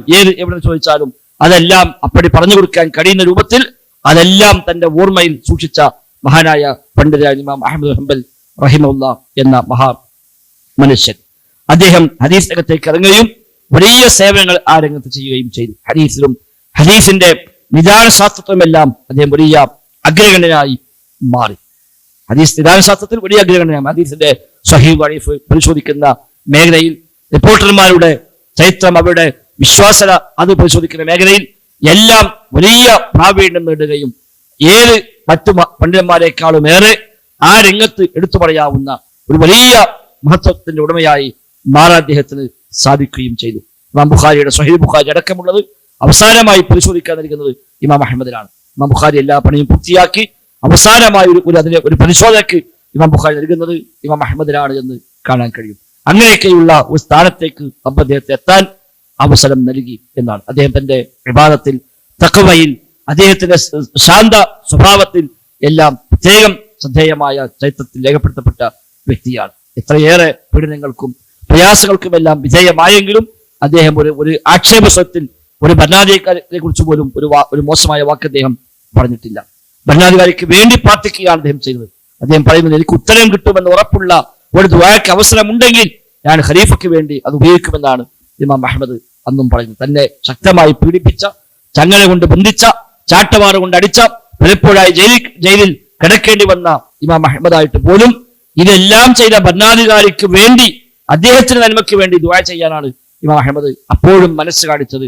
അവർക്കെതിരെ പ്രാർത്ഥിക്കാൻ പോയിട്ട് അവർക്കെതിരെ വാക്ക് പറയാൻ പോലും അദ്ദേഹം അന്നും മുന്നോട്ട് വന്നിട്ടില്ല. വലിയ പാഠങ്ങൾ ആ രംഗത്ത് നമുക്കുണ്ട്. വലിയ ഇബാദത്ത് കൊണ്ട് അറിയപ്പെട്ടതാണ് ഇമാം അഹ്മദ്. ധാരാളമായി അദ്ദേഹം ഇബാദത്തുകൾ ചെയ്യും. എല്ലാ ഹദീസും അദ്ദേഹം ജീവിതത്തിൽ ഒരിക്കലെങ്കിലും അമൽ ചെയ്യാതെ പോയിട്ടില്ല എന്നാണ്. തന്റെ കിതാബിൽ അദ്ദേഹം രേഖപ്പെടുത്ത ഏത് ഹദീസും, ഇമാം അഹ്മദിന്റെ മുസ്തദ് അഹ്മദിൽ അദ്ദേഹം രേഖപ്പെടുത്ത ഏത് ഹദീസും അദ്ദേഹം അത് അമൽ ചെയ്തിട്ടല്ലാതെ അദ്ദേഹം രേഖപ്പെടുത്താറില്ല എന്നാണ്. അത്രയേറെ സൂക്ഷ്മത ആ രംഗത്ത് കാണിച്ചു. എത്രത്തോളം വെച്ചാൽ അല്ലാഹു റസൂൽ സ്വല്ലല്ലാഹു അലൈഹി വസല്ലമ ഹിജാമ ചെയ്തു എന്ന ഹദീസ് മുസ്തദ് അഹ്മദിലുണ്ട്. നബി ഹിജാമ ചെയ്തു. ആ ഹദീസ് രേഖപ്പെടുത്തും മുമ്പ് അദ്ദേഹം പോയി ഹിജാമ ചെയ്തു പോകുന്നതാണ്. ഹിജാമ പ്രത്യേകിച്ച് ഒരു ഇബാദത്തായി പഠിപ്പിച്ച കാര്യമൊന്നുമല്ല. എന്നാലും നബിതങ്ങളുടെ പ്രവൃത്തി അത് ഖിയാമത്ത് വരെയുള്ള ആളുകൾക്ക് കൈമാറി കൊടുക്കുകയാണല്ലോ. രേഖപ്പെടുത്തുക വഴി ചെയ്യുന്നത് ഖിയാമത്ത് വരെയുള്ള ആളുകൾക്ക് ആ നബി ഇങ്ങനെ ചെയ്തു എന്ന് പഠിപ്പിക്കാമല്ലോ. അതുകൊണ്ട് അത് പഠിപ്പിക്കുമ്പോൾ അത് ഞാൻ ചെയ്യണമല്ലോ. അങ്ങനെ അദ്ദേഹം ആദ്യം പോയി ഹിജാമ ചെയ്ത് നബിതങ്ങൾ അന്ന് ഹിജാമ ചെയ്ത ആൾക്ക് കൊടുത്ത പ്രതിഫലം അടക്കം പറയുന്ന ദിർഹം നബിതങ്ങൾ പ്രതിഫലം കൊടുത്തു. അതടക്കം അദ്ദേഹം നൽകിയിട്ടാണ് ആ ഹദീസ് അദ്ദേഹം രേഖപ്പെടുത്തിയത്. അങ്ങനെ എല്ലാ ഹദീസുകളെയും ജീവിതത്തിൽ അമൽ ചെയ്യേണ്ടതായ മുഴുവൻ ഹദീസുകളെയും ഒരിക്കലെങ്കിലും അമൽ ചെയ്തിട്ടാണ് അദ്ദേഹം ഈ കിതാബിലേക്ക് എഴുതിയത്. അദ്ദേഹം പറഞ്ഞത്, ഒറ്റ ഹദീസ് മാത്രം എനിക്ക് അമൽ ചെയ്യാൻ അവസരം ഉണ്ടായില്ല. ഹദീസ് പണ്ഡിതന്മാരുടെ സൂക്ഷ്മത ആ രംഗത്ത് നമുക്ക് ധാരാളമായി കാണാൻ കഴിയും. ഒരു ഹദീസ് മാത്രം അതിലേക്ക് അമൽ ചെയ്യാൻ അവസരം ഉണ്ടായില്ല, എനിക്ക് എന്നും അതൊരു പ്രയാസമായിരുന്നു. നബി തങ്ങൾ ഹിജ്റയുമായി ബന്ധപ്പെട്ട് രേഖപ്പെടുത്തിയപ്പോൾ, നബി തങ്ങൾ ഹിജ്റ പോയതും സൗർ ഗുഹയിൽ നബി തങ്ങൾ 3 ദിവസം താമസിച്ചതുമായ ചരിത്രം രേഖപ്പെടുത്തുമ്പോഴാണ് ഇമാം അഹ്മദ് പറഞ്ഞത്, എനിക്ക് ഇത് അമൽ ചെയ്യാൻ അവസരം ഉണ്ടായില്ല. അതാണ് ദീനിനു വേണ്ടി ഏതെങ്കിലും ഗുഹയിൽ പോയി ഒളിച്ചു താമസിക്കേണ്ട സാഹചര്യം ഉണ്ടായില്ല. ഒരു ഇതല്ലാത്ത ബാക്കിയെല്ലാം ഞാൻ അമൽ ചെയ്തിട്ടുണ്ട്. പക്ഷെ പിന്നീട് വിശുദ്ധ ഖുർആന്റെ വിഷയവുമായി ബന്ധപ്പെട്ട് അബ്ബാസി ഖിലാഫത്തിലുണ്ടായ വിവാദങ്ങൾ ഖുർആൻ സൃഷ്ടിയാണോ അള്ളാഹിന്റെ കലാമാണോ എന്നുള്ള മഖ്ലൂഖ് അല്ല കലാമ് എന്ന വിവാദങ്ങളിൽ ഇടപെട്ട് ഇമാം അഹമ്മദിന്റെ ശക്തമായ മർദ്ദനങ്ങളും പീഡനങ്ങളും വരികയും അങ്ങനെ ഒരിക്കൽ അദ്ദേഹത്തിന് ഒരു ഗുഹയിൽ പോയി അഭയം തരേണ്ടി വരികയും ചെയ്തിട്ടുണ്ട്. അന്നത്തെ ഭരണാധികാരികൾ ചില മർദ്ദനങ്ങളെ രക്ഷപ്പെടാൻ വേണ്ടി ഒരു ഗുഹയിൽ ചെന്ന് അദ്ദേഹത്തിന് 3 ദിവസം കഴിച്ചു കൂട്ടേണ്ടി വന്നു. അദ്ദേഹം പറയാണ് ഫഹമിത്തുല്ലാഹ അലാ ദാലിക, ഇത് ആ ഗുഹയിൽ പോയി താമസിക്കേണ്ടുന്നപ്പോൾ ഞാൻ പടച്ച റബ്ബിനെ സ്തുതിച്ചതാ, അൽഹംദുലില്ലാഹ് എന്ന് പറഞ്ഞു. കാരണം അമൽ ചെയ്യാൻ കഴിയാത്ത ഹദീസായിരുന്നു, അതും അമൽ ചെയ്യാൻ പടച്ച റബ്ബിനെക്ക് അവസരം നൽകിയല്ലോ എന്ന്. സുബ്ഹാനല്ലാഹ്, അതാണ് അവർക്ക് ഒരു മനസ്സ് അത്രയേറെ. അതിപ്പം ഒരു അമൽ ചെയ്യാൻ വേണ്ടി പഠിപ്പിച്ച കാര്യമൊന്നുമില്ല. പക്ഷെ അതുപോലും അള്ളാഹുവിന്റെ റസൂലിന്റെ ജീവചരിത്രത്തിൽ നിന്നൊരു കാര്യം ഈ ഉമ്മത്തിന് കൈമാറി കൊടുക്കുമ്പോൾ അത് എന്റെ ജീവിതത്തിൽ ഒരിക്കലും അമൽ ചെയ്യണമെന്ന ഒരു നിർബന്ധ ബുദ്ധി, അങ്ങനെയൊക്കെ പ്രത്യേകമായി ശ്രദ്ധിച്ച ചുരുക്കം ചില ആളുകളാണ് ലോകത്തുണ്ടായത്. രേഖപ്പെടുത്തപ്പെട്ടവർ, അല്ലാത്തതും ആയിക്കൊള്ളുന്നില്ല, രേഖപ്പെടുത്തപ്പെട്ട ഈ കാലഘട്ടത്തിൽ ജീവിച്ചു പോയ ഷെയ്ഖ് ഇബ്നു ബാസ് റഹിമഹുല്ലാ ഈ വിഷയത്തെ പ്രത്യേകമായി അങ്ങനെ ചരിത്രം രേഖപ്പെടുത്തിയ ഒരു മനുഷ്യരാണ്. ഇബ്നു ബാസ് റഹിമഹുല്ലാ അദ്ദേഹം തന്നെ ഒരിക്കൽ ഒരു സാന്ദർഭികമായി അദ്ദേഹം പറയുന്നുണ്ട്, ഏത് ഹദീസും ഒരിക്കലെങ്കിലും ജീവിതത്തിൽ അമൽ ചെയ്യാൻ ഞാൻ ശ്രമിച്ചിട്ടുണ്ട് എന്ന് അദ്ദേഹം പറയുന്നുണ്ട്. ഒരു വട്ടമെങ്കിലും അത് അമൽ ചെയ്യുക എന്നാൽ അവരൊക്കെ അതിൻ്റെ ഉള്ള ഒരു തന്റെ ബാധ്യതയായി അവർ മനസ്സിലാക്കുന്നു. അത് ഇൽമിന്റെ സക്കാത്താണ് അമൽ എന്നാ പറയാ. ഇൽമിന്റെ സമർത്താണ്, അതിന്റെ പ്രൊഡക്റ്റാണ് അമൽ. ഒരു ഇൽമുണ്ടായി കഴിഞ്ഞാൽ അത് അമൽ ചെയ്യുക എന്നുള്ളത് പ്രൊഡക്റ്റാണ്. ഒരു ഫലം കായ്ക്കാത്ത മരമാണെങ്കിൽ ആ മരം തരാൻ പറ്റുക എന്നതുപോലെ ഇൽമിന്റെ ഫലമാണ് അമൽ. അതിന് സക്കാത്താണ്, അതിന് തദ്രീസ്, അത് പഠിപ്പിച്ചു കൊടുക്കൽ, അത് പകർന്നു കൊടുക്കൽ, ആൾക്ക് പറഞ്ഞു കൊടുക്കൽ, അത് അതിന് സക്കാത്താണ് എന്ന് പണ്ഡിതന്മാർ ആലങ്കാരികമായി പറയാറുണ്ട്. അങ്ങനെയൊക്കെയുള്ള പണ്ഡിതന്മാർ കഴിഞ്ഞു പോയിട്ടുണ്ട്. നമ്മൾ ഇന്ത്യയിൽ ജീവിച്ചു പോയ ഡൽഹിയിലെ പ്രഗത്ഭനായ മുഹദ്ദിസ് അദ്ദേഹം ഒരിക്കലും മക്കളോട് പറയുന്നുണ്ട്, എല്ലാ ഹദീസും ഞാൻ അമൽ ചെയ്യാൻ ശ്രമിച്ചിട്ടുണ്ട്, ഒരു ഹദീസിന് അമൽ ചെയ്യാൻ അവസരം കിട്ടിയിട്ടില്ല. നബി ഞങ്ങൾ കൈതപ്പുറത്ത് കയറിയ ഹദീസിലുണ്ട്, ഞാൻ ഇന്നവരെ കൈതപ്പുറത്ത് കയറിയിട്ടില്ല എന്നാണ്. അത്രയേറെ അവരൊക്കെ ജീവിതത്തിൽ അമലാക്കാൻ വേണ്ടി പരിശ്രമിച്ചിരുന്നു എന്നർത്ഥം. ഇമാം അഹ്മദ് അതിൽ പ്രത്യേകമായി രേഖപ്പെടുത്തപ്പെട്ട ശ്രദ്ധേയമായ ഒരു ആലിമാണ്. പഠിച്ചത് പ്രകാരം അറിഞ്ഞത് പ്രകാരം അമൽ ചെയ്യുക എന്നത് അദ്ദേഹം പ്രത്യേകമായി കണിഷ്ഠത കാണിച്ച കാര്യമായിരുന്നു എന്നർത്ഥം. അത് തന്നെ അതൊരു ബർക്കത്തിനുള്ള കാരണമായി നമുക്ക് അദ്ദേഹത്തിൽ കാണാൻ സാധിക്കുകയും ചെയ്യും. അതുകൊണ്ട് ആ ഹദീസുമെല്ലാം കേവലം എഴുതിപ്പോവുകയല്ല ചെയ്തത്. ഒരു കിതാബ് എഴുതിയിട്ട് ആരെങ്കിലും വായിച്ചോട്ടെ എന്ന് വേണ്ടി അങ്ങനെ വെറുതെ കിതാബ് എഴുതി പോയതെല്ലാം അപരാധം. തന്റെ ജീവിതത്തെ അത് അമലാക്കി മാറ്റുകയും അത് ഹൃദയസ്ഥമാക്കുകയും ചെയ്യുകയും അതോടൊപ്പം ആളുകൾക്ക് ഉമ്മത്തിന് അത് കൈമാറി കൊടുക്കുകയും ചെയ്യാനാണ് അവരൊക്കെ പരിശ്രമിച്ചത് എന്നാണ് നമുക്കതിൽ നിന്ന് മനസ്സിലാക്കാൻ സാധിക്കുന്നത്. ഏതായിരുന്നാലും ലോക ചരിത്രത്തിൽ പ്രത്യേകമായ സ്ഥാനമുള്ള പ്രത്യേകം ചരിത്രം രേഖപ്പെടുത്തിയ ഒരു മഹാനായ പണ്ഡിതനാണ് ഇമാം അഹ്മദ് ഹംബൽ റഹിമഹുല്ലാ എന്നർത്ഥം. അദ്ദേഹം ഹദീസിലേക്ക് തിരിഞ്ഞു. അദ്ദേഹം തന്റെ ഒന്നാമത്തെ ഉസ്താദിന്റെ കൂടെ 4 കൊല്ലം അദ്ദേഹം പൂർണ്ണമായും അദ്ദേഹം സാവസിക്കുകയും അദ്ദേഹത്തിന് പരമാവധി ദീൻ പഠിക്കാൻ വേണ്ടി അദ്ദേഹം ശ്രമിക്കുകയും ചെയ്തു. ഇമാം ഹൈസം റഹിമഹുല്ലാ അദ്ദേഹത്തിന്റെ കൂടെ 4 കൊല്ലം അദ്ദേഹം 4 കൊല്ലം കഴിഞ്ഞ ഉസ്താദ് മരിച്ചു. അപ്പോഴാണ് പിന്നെ മറ്റു വഴിയേക്ക് അദ്ദേഹം തിരിയുന്നത്. അങ്ങനെ 15-ാമത്തെ വയസ്സിൽ തുടങ്ങിയ അറിവ് തേടിയുള്ള യാത്ര 25 കൊല്ലമാണ് അദ്ദേഹം ദീൻ പഠിക്കാൻ വേണ്ടി മാറ്റിവെച്ചത്. 40-ാമത്തെ വയസ്സ് വരെ 15-ാം വയസ്സിൽ ആരംഭിച്ച പഠനം അവസാനിക്കുന്നില്ല. പക്ഷേ ഔദ്യോഗികമായ പഠനം 40-ാമത്തെ വയസ്സ് വരെ. 40 വയസ്സിന് ശേഷമാണ് അദ്ദേഹം പഠിപ്പിക്കാനും ഹദീസ് ആളുകൾക്ക് പകർന്നു കൊടുക്കാനും എല്ലാമായി പ്രത്യേകമായി ഇരിക്കുന്നത് 40 വയസ്സിന് ശേഷമാണ്. അതുവരെയും അദ്ദേഹം ഔദ്യോഗികമായ പഠനത്തിലായിരുന്നു. അതിനുശേഷം അദ്ദേഹം മരിക്കുവോളം പഠനത്തിലാണ്. അദ്ദേഹത്തിന്റെ പ്രസിദ്ധമായ വചനമാണ് മഅൽ മഹ്ബറ ഇലൽ മഖ്ബറ. ഇമാം അഹ്മദ് എപ്പോൾ എവിടെ പോകുമ്പോഴും കയ്യിൽ ഒരു മഷിക്കുപ്പിയും പേനയും പേപ്പർ ഉണ്ടാവുന്നതാണ്. എവിടുന്ന് ഏത് ഹദീസ് കിട്ടിയാലും അപ്പോ എഴുതി വെക്കാൻ വേണ്ടി എപ്പോഴും ഉണ്ടാകും, കൂടെ ശിഷ്യന്മാർ കൂടെ ഉണ്ടാകും. അദ്ദേഹം ഏത് സമയത്തും എഴുതാൻ ആവശ്യമായ സംവിധാനം ഉണ്ടായിക്കൊണ്ടാണ് അദ്ദേഹം പോകാറുള്ളത്. അദ്ദേഹം പറയുന്ന വാക്കാണ് മഅൽ മഹ്ബറ ഇലൽ മഖ്ബറ. ഈ മഷിക്കുപ്പിയോടൊപ്പം ഖബർസ്ഥാന് വരെയാണ്. മരിക്കുന്നവരെ, മരിച്ച് ഖബറിലേക്ക് എത്തുന്നത് വരെ ഈ പോക്കിങ്ങനെ പോകണം എന്നാണ് ഇമാം അഹ്മദിന്റെ ആഗ്രഹമായി അദ്ദേഹം പറയാറുള്ളത്. ഞാൻ പഠിച്ചു കഴിഞ്ഞു, ഇനിക്കൊന്നും പഠിക്കാനില്ല എന്നല്ല, ഇനിയിപ്പോ എനിക്കും എന്താ പഠിക്കാണ്, നിങ്ങൾക്ക് പഠിച്ചോളൂ എന്നല്ല, കൂടുതൽ പഠിക്കണം എന്ന അതിയായ ആഗ്രഹമുണ്ടാകുകയും അതിന് എല്ലാ വഴികളെയും തെരഞ്ഞു പോവുകയും അതിനുവേണ്ടി ക്ഷീണമറിയാതെ ധാരാളമായി യാത്ര ചെയ്യുകയും ചെയ്ത മനുഷ്യരാണ് ഇമാം അഹ്മദ്. അദ്ദേഹം ഹജ്ജിന് പോയ സമയത്ത് അദ്ദേഹം തീരുമാനിച്ചു കാണാം ഹജ്ജ് കഴിഞ്ഞിട്ട് നേരെ യമനിലേക്ക് പോകണം എന്നാണ്. യമനിൽ അന്ന് അബ്ദുൽ റസാഖ് ഉസ്സൻആനി റഹിമഹുല്ലാഹ് ജീവിച്ചിട്ടുള്ള കാലമാണ്. മുസന്നഫ് അബ്ദുൽ റസാഖിന്റെ രചയിതാവായ ഇമാം ബുഖാരി ഉസ്താദ് കൂടിയായ ഇമാം അബ്ദുൽ റസാഖ് റഹിമഹുല്ലാഹ് അദ്ദേഹം അന്ന് ഉസ്സൻആനിലുണ്ട്. അപ്പൊ അദ്ദേഹത്തെ ചെന്ന് കണ്ട് അദ്ദേഹത്തിൽ നിന്ന് ദീൻ പഠിക്കണമെന്ന ആഗ്രഹമുണ്ടാവുകയും അത് തീരുമാനിച്ചുകൊണ്ടാണ് അദ്ദേഹം ഹജ്ജിന് വേണ്ടി പോകുന്നത്. അങ്ങനെ ഹജ്ജ് ചെയ്തു. ഹജ്ജ് കഴിഞ്ഞ് ഹജ്ജിന്റെ വേളയിൽ ഇദ്ദേഹം തവാഫിനായി ഇറങ്ങിയപ്പോഴാണ് തന്റെ അപ്പുറത്തുള്ള അബ്ദുൽ റസാഖ് ഹുസൈനി റഹിമഹുല്ലാഹ് തവാഫ് ചെയ്യുന്നുണ്ട്. അപ്പൊ അവിടുന്ന് കണ്ടു, പരിചയപ്പെട്ടു, ഒരു ബന്ധമായി. തന്റെ കൂടെയുള്ള ആള് അബ്ദുൽ റസാഖിനോട് പറഞ്ഞു, ഇത് ഇമാം അഹമ്മദാണ്. ഇമാം അബ്ദുൽ റസാഖ് പറഞ്ഞു, നിങ്ങളെ പറ്റി ധാരാളം ഖൈറുകൾ ഞാൻ കേട്ടിട്ടുണ്ട് എന്ന് പറഞ്ഞ് അദ്ദേഹത്തിന്റെ പരിചയപ്പെടുകയും അങ്ങനെ അദ്ദേഹത്തോട് കൂടെയുള്ള ആൾ പറഞ്ഞു, ഞങ്ങൾ നാളെ നിങ്ങളടുത്ത് വരാം, നിങ്ങൾ ഹദീസ് പഠിക്കാൻ ആഗ്രഹമുണ്ട്. അദ്ദേഹം സമ്മതിച്ചു. അത് കഴിഞ്ഞ് പിരിഞ്ഞപ്പോൾ ഇമാം അഹമ്മദ് എന്താ നിങ്ങൾ അദ്ദേഹത്തോട് അങ്ങനെ പറഞ്ഞത്? അപ്പൊ ഇദ്ദേഹം പറഞ്ഞു, നമുക്ക് ഒരു മാസം സഞ്ചരിക്കാൻ യമനിലേക്ക് എത്തണമെങ്കിൽ അവിടെ പോയി അവിടെ കഴിച്ചുകൂടി തിരിച്ച് ഇങ്ങോട്ടും വരണം, അത്രയും നമുക്ക് ആശ്വാസമായല്ലോ ഇവിടുന്ന് കണ്ടാൽ. അല്ല, എന്റെ നിയ്യത്തായിരുന്നു ഈ ഹദീസും തേടി അവിടെ വരെ യാത്ര പോകുക എന്നുള്ളത്. അങ്ങനെ ഇമാം അഹമ്മദ് യമനിൽ പോയി 2 വർഷം യമനിൽ കൂടി. അബ്ദുൽ റസാഖ് സ്വൻആനിയോടൊപ്പം 2 വർഷം വളരെ പ്രയാസപ്പെട്ട് ത്യാഗം സഹിച്ച അദ്ദേഹം അവിടെ കൂടുകയും അവിടെ ഹദീസ് എല്ലാം പഠിച്ച് തിരിച്ചു പോരുകയുമാണ് ചെയ്യുന്നത്. അന്ന് യമനിൽ ജീവിതം ഏറെ പ്രയാസമുള്ള സമയമാണ്. ജീവിത വിഭവങ്ങൾ കൈവശമില്ല, സാമ്പത്തികമായി കാര്യമായിട്ടൊന്നുമില്ല. ഇമാം അഹമ്മദ് വലിയ സമ്പന്നനൊന്നുമല്ല. എന്നാൽ തന്റെ പിതാവ് മരിക്കുമ്പോൾ പിതാവിന് സമ്പാദ്യമായി ഉണ്ടായിരുന്ന ഏതാനും തുണ്ട് ഭൂമി ഉണ്ടായിരുന്നു. അതാണ് ഇമാം അഹമ്മദ് വാപ്പാന്റെ അവകാശമായി കിട്ടിയ ഒരു സമ്പാദ്യം എന്ന് പറയാവുന്നത്. അതല്ലാതെ വലിയ ധനാഢ്യനായി ജീവിച്ച ആളൊന്നുമല്ല ഇമാം അഹമ്മദ്. എന്നിട്ടും ആ ത്യാഗം സഹിച്ചുകൊണ്ട് 1 മാസത്തെ വഴിദൂരം താണ്ടി യമനിലെത്തുകയും അവിടെ 2 കൊല്ലം കഴിച്ചുകൂട്ടുകയും ആ 2 കൊല്ലത്തിനിടയ്ക്ക് ആത്മാർത്ഥമായി ദീന് പഠിക്കാൻ വേണ്ടി ശ്രമിക്കുകയും ചെയ്തതായി നമുക്ക് അദ്ദേഹത്തിൽ കാണാൻ സാധിക്കുന്നു. ആ നിലക്ക് അദ്ദേഹം ദീനിന്റെ വഴിയിൽ ഇറങ്ങി പുറപ്പെട്ടു എന്നർത്ഥം. അങ്ങനെ വ്യത്യസ്തമായ രാജ്യങ്ങൾ അദ്ദേഹം താണ്ടി അവിടെയെല്ലാം പോയി ദീന് പഠിക്കാൻ അദ്ദേഹം ഒരുങ്ങിയതിന്റെ ഫലമാണ് അദ്ദേഹത്തിന് മുസ്നദ് അഹ്മദ് എന്ന് പറയുന്ന കിതാബും അനുബന്ധമായ മറ്റു ഗ്രന്ഥങ്ങളും. അദ്ദേഹം പിന്നീട് അബ്ബാസി ഖിലാഫത്തിൽ ശക്തമായ പീഡനങ്ങൾക്ക് പരീക്ഷകൾക്ക് പിന്നീട് അദ്ദേഹം വിധേയമായി. ജീവിതത്തിന്റെ അവസാന കാലഘട്ടത്തിൽ അതിശക്തമായ പീഡനങ്ങളും പ്രയാസങ്ങളും വന്നു.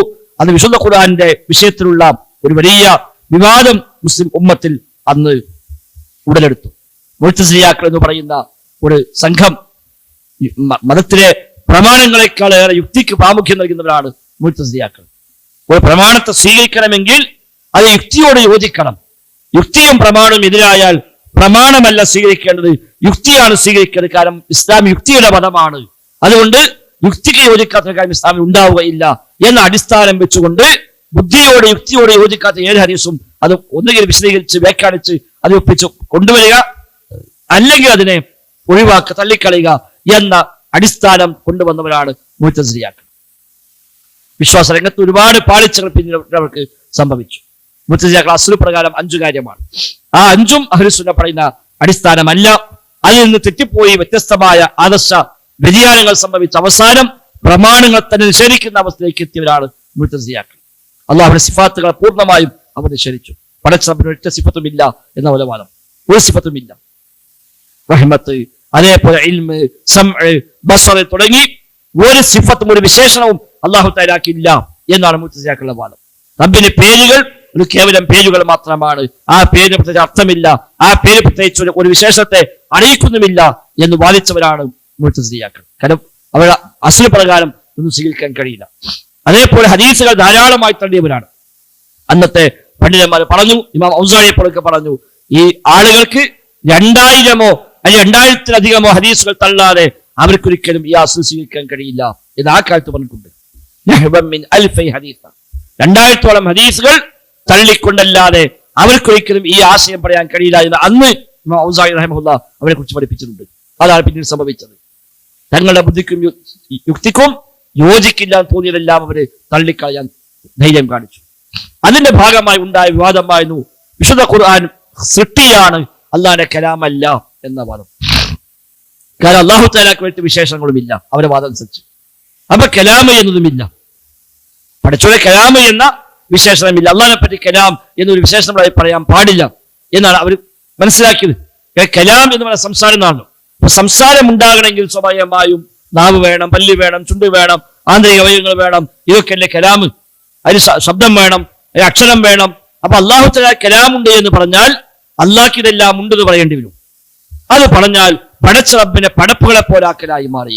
അങ്ങനെ ചെയ്തു കഴിഞ്ഞാൽ അവർ ഇസ്ലാമിന് പുറത്തു പോകും. അതുകൊണ്ട് ഇസ്ലാമിന് പുറത്തു പോകാതിരിക്കാൻ വേണ്ടി അവർ കാണിച്ച സൂക്ഷ്മതയാണ് അല്ലാഹ്ക്ക് കലാമില്ല എന്ന് വാദിക്കുക. അപ്പൊ ഖുർആൻ അല്ലാഹുവിന്റെ കലാമല്ല. പിന്നെയോ അല്ലാഹു തആല ഖുർആനാകുന്ന ഒരു സംഗതിയെ ജിബ്രീലിനുള്ള അള്ളാഹു സൃഷ്ടിച്ചു കൊടുത്തു. ജിബ്രീൽ സ്വല്ലല്ലാഹു അലൈഹി വസല്ലം വന്നിട്ട് നബിക്ക് തന്റെ ഭാഷയിൽ തന്റെ വചനങ്ങളിലായി ജിബ്രീൽ സ്വല്ലല്ലാഹു അലൈഹി വസല്ലം പറഞ്ഞു കൊടുത്തു. അപ്പൊ ഖുർആൻ സൃഷ്ടിയാണ്, അള്ളാഹ് സൃഷ്ടിച്ചതാണ് ജിബ്രീലിൽ. ജിബ്രീൽ വന്നിട്ട് നബിക്ക് ഓതി കൊടുക്കരുത്, അല്ലെങ്കിൽ നബിയുടെ ഉള്ളിൽ അള്ളാഹു സൃഷ്ടിച്ചു കൊടുത്തതാണ് എന്ന് വാദിക്കുന്ന ആളുകൾ അവരുണ്ട്. നമ്മൾ ഈ കേൾക്കുന്ന ഈ പാരായണം അത് ഖുർആനല്ല, അത് കലാമല്ല എന്ന പോലെ വാദം. അവിടെ കലാം എന്നുള്ളത് അള്ളാഹുവിന്റെ സംസാരമല്ല, അത് ഖുർആൻ സൃഷ്ടിയാണ്, ഇത് കലാമല്ല എന്നവർ വാദിച്ചു. ഖുർആൻ കലാമാണ് എന്ന് പറഞ്ഞാൽ ഇവിടെ ഇസ്ലാം എന്ന് പുറത്തു പോകുമെന്ന് എനിക്ക് പറയേണ്ടി വന്നു. ഖുർആൻ അല്ലാതെ കലാം എന്ന് പറഞ്ഞാൽ ഈ പറഞ്ഞ എല്ലാ അപകടങ്ങളും അതിൽ തുറന്ന് വരുമെന്നാണ് അവർ മനസ്സിലാക്കിയത്. അതുകൊണ്ട് ഖുർആൻ കലാം എന്ന് പറയാൻ പാടില്ല. അന്ന് ഖലീഫ മഅ്മൂന്റെ കാലത്താണ്, അബ്ബാസി ഖലീഫയായ ഖലീഫ മഅ്മൂനാണ് ഈ മുഅ്തസിലി ആശയം അയാൾ ആകൃഷ്ടനാകുകയും അയാൾ ഈ ഒരു നിലവാരത്തേക്ക് മാറുകയും അന്നത്തെ ഇസ്ലാമിക സാമ്രാജ്യം ഈ ഒരു ആശയത്തെ ഔദ്യോഗിക ആശയമായി സ്വീകരിക്കുകയും ചെയ്തു. ഖുർആന് അള്ളാഹിന്റെ കലാമല്ല, മഖ്ലൂഖാണ് എന്ന ആ വാദം അത് രാജ്യത്തെ ഔദ്യോഗിക ആശയമായി ഗവൺമെന്റ് പ്രഖ്യാപിച്ചു. എല്ലാവരും അത് സ്വീകരിച്ചോളണം എന്ന് അടിച്ചേൽപ്പിക്കുന്ന സാഹചര്യം ഉണ്ടായി. മദ്രസകളിൽ അതേപോലെ പള്ളികളിൽ എല്ലാം ഔദ്യോഗികമായി പഠിപ്പിക്കുന്ന ആശയം ഖുർആൻ അല്ലാഹുവിന്റെ കലാമല്ല എന്ന ആശയമായിരുന്നു. ചെറിയ പ്രായം മുതൽ കുട്ടി അത് പഠിച്ചാണ് വളരുക. എല്ലാ ക്ലാസ്സിലും എല്ലാ ഖുത്ബയിലും അങ്ങനെയാണ് പറഞ്ഞു കൊടുക്കുക, അതേ പറയാൻ പാടുള്ളൂ. രാജ്യത്തെ ഔദ്യോഗികമായ ആശയം അതാണ്, അതെതിരെ പറയാൻ പറ്റില്ല, പറഞ്ഞാൽ കേസാകുന്ന സാഹചര്യം ഉണ്ടായി. ആളുകൾ രണ്ട് വിഭാഗമാക്കി വേർതിരിക്കപ്പെട്ടു. ഖുർആൻ മഖ്ലൂഖാണെന്ന് പറയുന്ന ആളുകളും മഖ്ലൂഖല്ല കലാമാണെന്ന് പറയുന്ന ആളുകളും തമ്മിൽ വേർതിരിക്കപ്പെട്ടു. അഹ്ലുസുന്നയും മുഅ്തസിലയും തമ്മിൽ രണ്ട് ഭാഗമായി ഗവൺമെന്റിന്റെ ഔദ്യോഗികമായി അവർ ആ നിലക്ക് വേർതിരിച്ചു. മുഅ്തസിലി ആശയം സ്വീകരിച്ച ആളുകൾക്ക് എല്ലാ ആനുകൂല്യവും പ്രഖ്യാപിച്ചു. ഖുർആൻ കലാമാണെന്ന് പറഞ്ഞാൽ അവർക്ക് ആനുകൂല്യമൊന്നുമില്ല, അവർക്ക് ജോലി പോലും കൊടുക്കാൻ പറ്റില്ല എന്നായി. സർക്കാർ നിശ്ചയിക്കുന്ന ജോലികൾ, പള്ളിയിലെ ഇമാമത്ത്, ഖുതുബ, ക്ലാസുകൾ, അതേപോലെ ഖാലി സ്ഥാനങ്ങൾ, ഇതൊന്നുമില്ല. അതൊക്കെ ഖുർആൻ കലാമല്ല എന്ന് പറയുന്ന ആളുകൾക്ക് മാത്രമാണ്. മഖ്ലൂഖാന്ന് പറഞ്ഞാൽ മാത്രമേ ഉള്ളൂ, അല്ലെങ്കിൽ അതൊന്നും ഉണ്ടാവില്ല. ഇവിടെ പലരും ഏറെ പ്രയാസത്തിലായി. അവർക്ക് പലപ്പോഴും ഗവൺമെന്റ് നൽകുന്ന ഭക്ഷ്യവസ്തുക്കൾ പോലും അഹ്ലുസുന്നക്ക് വളരെ കുറച്ചു മാത്രം കിട്ടിയിരുന്ന, പലപ്പോഴും തടയപ്പെടുന്ന സാഹചര്യം പോലും ഉണ്ടായി. ഭക്ഷ്യധാന്യങ്ങൾ വാങ്ങാൻ പോയാൽ ഒരു കാർഡ് നോക്കി അറിയാം ഓരോ ഏതാന്നുള്ളത്. ഇന്നത്തെ കാലത്തുണ്ടല്ലോ ചുവപ്പ് കാർഡ്, വെള്ളക്കാർഡ്, നീലക്കാർഡ് ഒക്കെ പറഞ്ഞിട്ട് ആ കാർഡ് കണ്ടാലാ ഈ കാർഡും ഒന്നുമില്ല പോയിക്കൊള്ളിയാൽ. മറ്റേ കാർഡുമായി ചെന്നാലോ ഒന്നാകെ ചാക്കി കെട്ടിയിട്ട് വാരിക്കൊണ്ടാകാൻ പറ്റും ചെയ്യും എന്ന് പറഞ്ഞ പോലെ അന്നത്തെ ഒരു സാഹചര്യം ഉണ്ടായി. അപ്പൊ അഹ്ലുസുന്നയെ പെട്ടെന്ന് ജോലിയുമില്ല, ശമ്പളവുമില്ല, സർക്കാർ ഭാഗത്തുനിന്ന് പ്രത്യേകിച്ച് അങ്ങനെ ആനുകൂല്യങ്ങളുമില്ല, ഒന്നും കിട്ടുന്നില്ല. കുറെ ആളുകൾക്ക് നിവൃത്തിയില്ലാതെ ഖുർആൻ മഖ്ലൂഖാണ് എന്ന് പറയാൻ നിർബന്ധിതരായി. അന്ന് ഫസ്റ്റ് ചോദ്യം ഇവിടെ പോയ ആദ്യത്തെ ചോദ്യം ഖുർആൻ കലാമാണോ മഖ്ലൂഖാണോ? മഖ്ലൂഖാണ് എന്ന് പറഞ്ഞു നബി ഓനൊക്കെ പാസ്സാവും, ഓൻ എല്ലാ കാര്യവും പാസ്സായി കിട്ടും, അല്ലെങ്കിൽ ഒന്നും ഉണ്ടാവില്ല. പിന്നെ ഗവൺമെന്റ് ചില ആനുകൂല്യങ്ങൾ പ്രഖ്യാപിച്ചു. ഇന്ന് മഖ്ലൂഖാന്ന് പറയാൻ ധൈര്യമില്ലെങ്കിൽ കലാം അല്ല എന്ന് പറഞ്ഞാൽ മതി, എന്നാലും പരിഗണിക്കാം.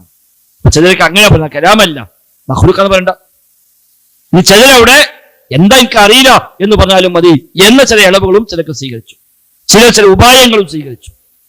ഉപായങ്ങൾ സ്വീകരിച്ചുകൊണ്ട് ഉള്ളിൽ ശരിയായ വിശ്വാസം വെച്ച് പുലർത്തിക്കൊണ്ട് തന്നെ പിടിച്ചു നിൽക്കാൻ കഴിയാത്തപ്പോൾ തൽക്കാലം ചില രക്ഷക്കുള്ള മാർഗങ്ങൾ ചില പണ്ഡിതന്മാരെ കാണാം. അത്തൗറാത്തു വൽ ഇൻജീലു വസ്സബൂറു വൽ ഖുർആൻ കുല്ലു ഹാദിഹി മഖ്ലൂഖ്. തൗറാത്ത്, ഇൻജീൽ, സബൂർ, ഖുർആൻ ഇതെല്ലാം മഖ്ലൂഖാണ്. ഉദ്ദേശം ഇതെല്ലാം മഖ്ലൂഖാണ്, ഇവരല്ലേ ഉദ്ദേശം അതാണ്, ഇതൊക്കെ മഖ്ലൂഖാണ്. പക്ഷെ കേൾക്കുമ്പോൾ പെട്ടെന്ന് തോന്നും ഇതൊക്കെ സമ്മതിച്ചല്ലോ, ആയിക്കോട്ടെ പാസ്സായി. അങ്ങനെയൊക്കെ പരീക്ഷിക്കപ്പെട്ടൊരു കാലഘട്ടമായിരുന്നു അന്ന്. ആ കാലഘട്ടത്തിൽ അതിശക്തമായ നിലപാടെടുത്ത് ഉറച്ചു നിന്ന ആളാണ് ഇമാം അഹ്മദ് ഹംബൽ റഹിമഹുല്ലാഹ്. ഖുർആൻ അല്ലാഹുവിന്റെ കലാമാണ്, മഖ്ലൂഖ് അല്ല എന്ന് ധൈര്യസമേതം അദ്ദേഹം പ്രഖ്യാപിച്ചു. അത് എന്തു വന്നാലും വേണ്ടില്ല, കൊല്ലപ്പെടുകയാണെങ്കിൽ കൊല്ലപ്പെടട്ടെ എന്നാലും വേണ്ടില്ല എന്ന മട്ടിൽ അദ്ദേഹം ഉറച്ചു നിൽക്കുകയും അതിന്റെ കാരണമായി വലിയ പീഡനങ്ങൾക്ക് അദ്ദേഹം വിധേയമാവുകയും ചെയ്തു. ഖലീഫ മഅ്മൂനിൽ നിന്ന്, ഖലീഫ മുഅ്തസിമിൽ നിന്ന്, ഖലീഫ വാസിഖിൽ നിന്ന്, ഈ മൂന്നാളിൽ നിന്ന് വലിയ പീഡനങ്ങൾ അദ്ദേഹത്തിന് ഏൽക്കേണ്ടി വന്നു, പ്രത്യേകിച്ച് വാസിഖിൽ നിന്ന്. അന്നാണ് അദ്ദേഹം ഈ എല്ലാ പ്രയാസങ്ങൾക്കും വിധേയമായത്. അന്ന് പരസ്യമായ വിചാരണക്ക് അദ്ദേഹം വിധേയമായി. പരസ്യമായ ചാട്ടവാറ കൊണ്ടുള്ള അടി അദ്ദേഹത്തിന് ഏറ്റെടുക്കേണ്ടി വന്നു. ജയിൽവാസം അനുഭവിക്കേണ്ടി വന്നു. 70-ാമത്തെ വയസ്സിലാണ് അദ്ദേഹം അറസ്റ്റ് ചെയ്യപ്പെടുന്നത്. അറസ്റ്റ് ചെയ്ത് കൊണ്ടുപോകപ്പെടുമ്പോൾ 70 വയസ്സ് പ്രായമാണ്. 2 കാലിലും ഭാരമേറിയ ചങ്ങല കൊണ്ട് ബന്ധിച്ച് ആ ചങ്ങലയും തൂക്കിപ്പിടിച്ചുകൊണ്ടാണ് അദ്ദേഹത്തെ അറസ്റ്റ് ചെയ്ത് കൊണ്ടുപോകുന്നതൊക്കെ. പരസ്യമായ വിചാരണക്ക് അദ്ദേഹത്തെ വിധേയമാക്കി. ജുമാക്ക് ശേഷം പള്ളിയുടെ മുമ്പിൽ കൊണ്ടുവന്ന് തളിച്ചുകൂടി ജനങ്ങളുടെ മുമ്പിൽ വെച്ച് പരസ്യ വിചാരണ, പരസ്യമായ വാദപ്രതിവാദങ്ങൾ. മുഅ്തസിലി പണ്ഡിതന്മാരെ കൊണ്ടുവന്ന് ഇബ്നു അബീ ദുവാദിനെ പോലെയുള്ള അന്നത്തെ കൊട്ടാരം പണ്ഡിതന്മാരുണ്ട്, മുഅ്തസിലിയാക്കളാണ് അവർ. രാജാക്കന്മാർക്ക് ഒപ്പിച്ച് എല്ലാം പറഞ്ഞുകൊടുത്ത് എല്ലാ ആനുകൂല്യവും വാങ്ങി നല്ല സുഭിക്ഷമായി ജീവിച്ചു പോകുന്ന ഇബ്നു അബീ ദുവാദ് പറയുന്ന ആളാണ് അന്ത വലിയ മുഫ്തി. അന്ന് നാട്ടിലെ രാജ്യത്ത് കാര്യപ്പെട്ട ആള് അവരൊക്കെയാണ്. അവരൊക്കെ മുമ്പിൽ കൊണ്ടുവന്ന് പരസ്യമായ ചോദ്യോത്തരങ്ങൾ, പരസ്യമായ വിചാരണകൾ, പരസ്യമായ സംവാദങ്ങൾ എല്ലാം നടത്തി. അവിടെയൊക്കെ ഇമാം അഹ്മദ് റഹ്മത്തുള്ളാഹി അതിശക്തമായി പിടിച്ചു നിന്നു. ഓരോ ചോദ്യങ്ങൾക്കും അദ്ദേഹം എല്ലാവരെയും ചിന്തിക്കുന്ന രൂപത്തിലുള്ള മറുപടികൾ പറഞ്ഞു. ആളുകൾ കൃത്യമായ ആദർശം പറയാൻ ആവശ്യമായ ഒരു നിലപാട് അദ്ദേഹം അവിടെ സ്വീകരിച്ചു. പരസ്യമായി ചാട്ടവാർ കൊണ്ട് അടിക്കാൻ കൽപ്പനയിട്ടു. അദ്ദേഹത്തിന്റെ വെളുത്തും എടുത്തുമായി രണ്ടാളുകളെ ചാട്ടവാറുമായി രണ്ട് പോലീസുകാരെ പട്ടാളക്കാർ നിർത്തുകയാണ്. ഇങ്ങനെയാണ് വിചാരണ. രാജാവ് അവിടെ സന്നിഹിതനാണ്, ഭരണാധികാരി സന്നിഹിതനാണ്. അവിടെ വെച്ചാണ് വിചാരണ. ആ വിചാരണക്കിടയിൽ ഇമാം അഹ്മദോട് ചോദിക്കും, ഖുർആൻ അല്ലാഹുവിന്റെ കലാമാണോ മഖ്ലൂഖാണോ? അല്ലാഹുവിന്റെ കലാമാണ്, സംശയമില്ല. അടിക്കാൻ കൽപ്പിക്കും. അങ്ങനെ ചാട്ടുപാറ കൊണ്ട് രണ്ട് ഭാഗത്തു നിന്നും മാറി മാറി മാറി അടിച്ചുകൊണ്ടേയിരിക്കുന്നു. കുറെ അടിക്കുമ്പോൾ തൽക്കാലം അടി നിർത്താൻ പറഞ്ഞു. എന്നിട്ട് ഭരണാധികാരി ചോദിക്കുന്നത്, എന്തിനാണ് അഹ്മദ് നിങ്ങൾ സ്വയം നശിപ്പിക്കുന്നത്? ഒറ്റ വാക്ക് പറഞ്ഞാൽ മതി, ഖുർആൻ അല്ലാഹുവിന്റെ കലാമല്ല, മഖ്ലൂഖാണ് ഒരു വാക്ക് പറഞ്ഞാൽ നിങ്ങൾക്ക് എല്ലാ ആനുകൂല്യവും നൽകാം. രാജ്യത്തെ ഔദ്യോഗികമായ ഏറ്റവും വലിയ മുഫ്തിയായി, നമ്മളെ ഭാഷ പറഞ്ഞ ഗ്രാൻഡ് മുഫ്തിയായിട്ട് നമ്മൾ പ്രഖ്യാപിക്കാം, എല്ലാ ആനുകൂല്യവും നൽകാം. എന്തിനാണ് സ്വയം ഇങ്ങനെ പ്രയാസപ്പെടുന്നത്? മുഹമ്മദ് പറഞ്ഞ വാക്കുണ്ട്, അഅ്തൂനി ശൈഅൻ മിൻ കിതാബില്ലാ ഔ സുന്നത്തി റസൂലില്ലാ ഹത്താ അഖൂല ബിഹി. അല്ലാഹുവിന്റെ കിതാബിലോ റസൂലിന്റെ സുന്നത്തിലോ ഒരു തെളിവുമുണ്ടെങ്കിൽ തന്നോളൂ, ഞാൻ പറയാം. നിങ്ങളെ പ്രകോപനങ്ങളും കണ്ട് പറയാൻ എന്നെ കിട്ടൂല. ഈ വിഷയത്തിന് ഖുർആൻ കലാമല്ല എന്ന് പറയാൻ, മഖ്ലൂഖ എന്ന് പറയാൻ വല്ല തെളിവുമുണ്ടോ ഖുർആനിൽ, ഹദീസിലുണ്ടോ എങ്കിൽ തരൂ, ഞാൻ പറയാം. ഇല്ലേ, പറയാൻ കഴിയില്ല. വീണ്ടും അടിക്കാൻ പറയും. വീണ്ടും അടിച്ച് കുറെ കഴിയുമ്പോൾ വീണ്ടും നിർത്തും. ചോദിക്കും, എന്തിനാണ് ഇങ്ങനെ പ്രയാസപ്പെടുന്നത്? ഇമാം ഇബ്നു കസീർ റഹിമഹുല്ലാഹി വളരെ വിശദമായി ഇമാം അഹ്മദിന്റെ ചരിത്രം രേഖപ്പെടുത്തുമ്പോൾ ഈ മെഹ്നത്ത്, അദ്ദേഹം നേരിട്ട ഈ പരീക്ഷണങ്ങളെ ഇബ്നു കസീർ അഹ്മദ് വിശദമായി രേഖപ്പെടുത്തി കാണാൻ കഴിയും. അപ്പോൾ ഇമാം അഹ്മദ് ഇതേ വാക്ക് ആവർത്തിക്കും, അഅ്തൂനി ശൈഅൻ മിൻ കിതാബില്ലാ ഔ സുന്നത്തി റസൂലില്ലാ ഹത്താ അഖൂല ബിഹി. അല്ലാഹുവിന്റെ കിതാബിലോ റസൂലിന്റെ സുന്നത്തിലോ വല്ലതും ഉണ്ടോ തന്നോളൂ, ഞാൻ പറയാം. ഇല്ലെങ്കിൽ പറയാൻ കഴിയില്ല. അങ്ങനെ ശക്തമായ അടി കിട്ടി അവസാനം ബോധരഹിതനായി അദ്ദേഹം വീഴുകയാണ്. അടിച്ചടിച്ചടിച്ച അവസാനം ബോധരഹിതനായി വീണു. ശരീരത്തിന്റെ പല ഭാഗത്തും മാംസം തൂങ്ങിക്കിടന്നതാണ്. അടിച്ചിട്ട് ഒന്നാകെ പൊളിഞ്ഞ് മാംസങ്ങൾ തൂങ്ങിക്കിടന്ന് ഒന്നാകെ രക്തത്തിൽ കുടിച്ച് അദ്ദേഹം ബോധരഹിതനായി വീഴുകയാണ് ചെയ്ത് ആ സമയത്ത് അടി നിർത്തുന്നത്. മകൻ അബ്ദുള്ള പറയുന്നുണ്ട്, 6 മാസം ചികിത്സിച്ചിട്ടാണ് വാപ്പാക്ക് പിന്നെ മര്യാദക്ക് എഴുന്നേറ്റ് നിൽക്കാനും നടക്കാനും പോലും പറ്റുന്ന അവസ്ഥയുണ്ടായതാണ്. അത്രയേറെ ശരീരമാസകലം അടികൊണ്ട് മാംസമാകെ പൊളിഞ്ഞ് തൂങ്ങി വല്ലാത്തൊരു അവസ്ഥയിലേക്ക് വാപ്പ എത്തിയതാണ്. 6 മാസം ചികിത്സിച്ചിട്ടാണ് വാപ്പാക്ക് സ്വസ്ഥമായി ഒന്ന് നടക്കാൻ, എഴുതി നിൽക്കാൻ പറ്റുന്ന അവസ്ഥയ്ക്ക് വാപ്പ മാറി. എന്നിട്ട് പോലും ഞാൻ മാറ്റി പറയാൻ തയ്യാറായില്ല. ഉറച്ചവിടെ നിന്നു. അയിമ എന്ത് വന്നാലും വേണ്ടില്ല, ഏറി വന്നാൽ കൊല്ലപ്പെടുകയേ ഉള്ളൂ, കൊല്ലപ്പെട്ട് ജീവൻ നഷ്ടപ്പെട്ടാലും വേണ്ടില്ല.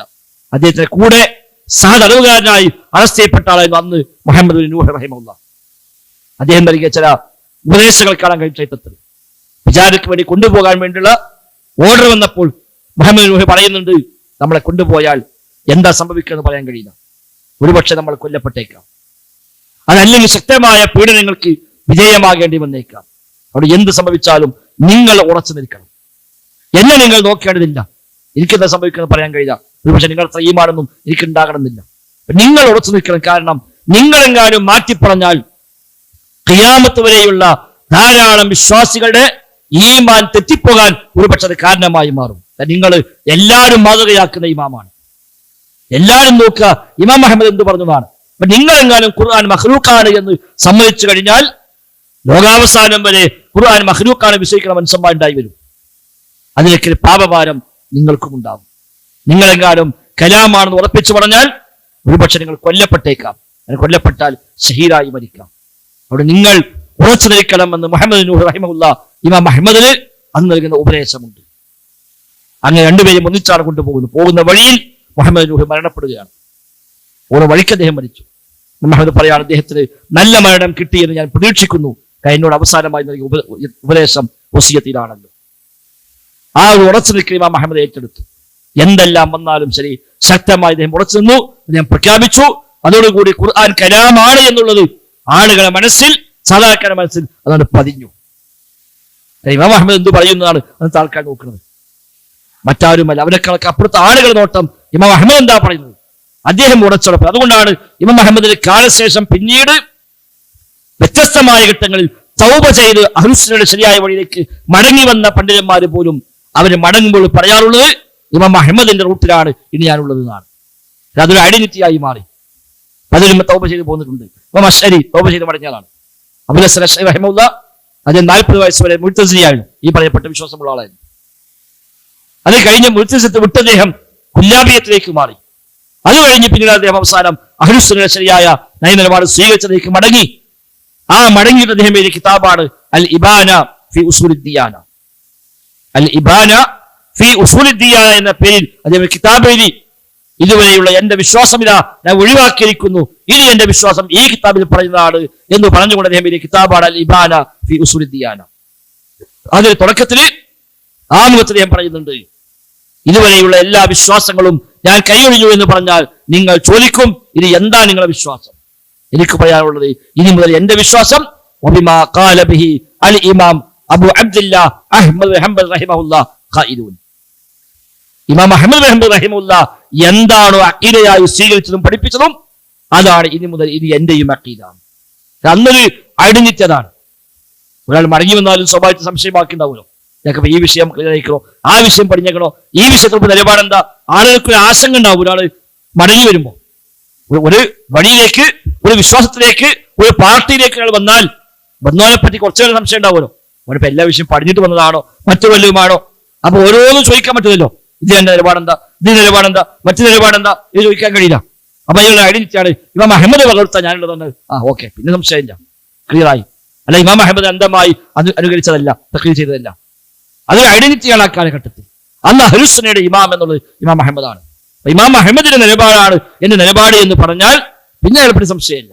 പ്രത്യേകിച്ച് അന്നത്തെ കാലത്ത് വിവാദങ്ങളും ബഹളങ്ങളും ധാരാളമുള്ള കാലമാണ്. ആർക്കും ആരെയും വിശ്വസിക്കാൻ പോലും കഴിയാത്ത ഘട്ടമാണ്.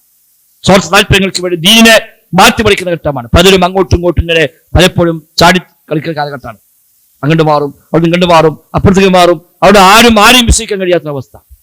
അപ്പൊ അന്നൊക്കെ ഒരു ഐഡന്റിറ്റിയായി എടുത്തു കാണിച്ചത് ഇമാം അഹമ്മദ് ആയിരുന്നു. അത് എല്ലാ കാലത്തും അങ്ങനെ തന്നെയാണ്. അല്ലാഹു തആല ചില ഐഡന്റിറ്റികളെ വെക്കും എല്ലാ കാലത്തും. ചിലപ്പോൾ ഒരു ഫിഖ്ഹി മസ്അലയായിരിക്കാം, ഒരു കർമ്മശാസ്ത്ര മസ്അല, അതായിരിക്കും ഐഡന്റിറ്റി. ഉദാഹരണമായി പിന്നെ ബൂട്ട് ധരിച്ചാൽ, സോക്സ് ധരിച്ചാൽ അതിന്മേൽ തടവുക എന്നുള്ളത് അഹ്ലുസുന്നയുടെ അഖീദയുമായി ബന്ധപ്പെട്ട ഫിഖ്ഹ് എഴുതുന്നത്. അത് ഫിഖ്ഹാണ്, കർമ്മശാസ്ത്ര മസ്അലയാണ്. പക്ഷേ ഒരു കാലഘട്ടത്തിൽ അഹ്ലുസുന്നയെയും ഷിയാക്കളെയും ഖവാരിജുകളെയും വേർതിരിക്കാനുള്ള ഒരു ഐഡന്റിറ്റി ഇതായിരുന്നു. ഒന്ന് നോക്കുമ്പോ സോക്സ് അയക്കണ്ട മനസ്സിലാക്കാൻ ചെയ്യാണ്, അരിവ ഖവാരിജാണ്. കാരണം അഹ്ലുസുന്ന മാത്രമേ അത് സോക്സിമ തടവുള്ളൂ, അല്ലാത്തതൊന്നും സോക്സിമ തടവൂല, അത് പറ്റില്ല എന്നാണ് പോലെ വാദം. അപ്പൊ ഏത് സാധാരണക്കാരും ഒരാളെ അടക്കാൻ അങ്ങനത്തെ ചില അടയാളങ്ങൾ അല്ലാഹു തആല എല്ലാ കാലത്തും വെച്ചു കൊടുക്കും. അത് അഖീദയുമായി ബന്ധപ്പെട്ട പക്ഷേ ആവൂല. അതുകൊണ്ടാണ് അന്നത്തെ കാലത്തെ അഖീദ എഴുതിയ പണ്ഡിതന്മാർ, അഖീദ കിതാബ് എഴുതിയ പണ്ഡിതന്മാർ, ഇമാം തുഹാവിയെ പോലുള്ള ആളുകൾ, ഇമാം അഹ്മദിനെ പോലുള്ള ആളുകൾ, അവരൊക്കെ അഖീദ പഠിപ്പിക്കുന്ന കൂട്ടത്തിൽ പ്രത്യേകം പറഞ്ഞു വനറാ ജവാസൽ മസ്ഹി അലൽ ഖുഫൈൻ, ഖുഫൈൽ തടവൽ അനുവദനീയമാണ് എന്നാകുന്നു നമ്മുടെ നിലപാട്.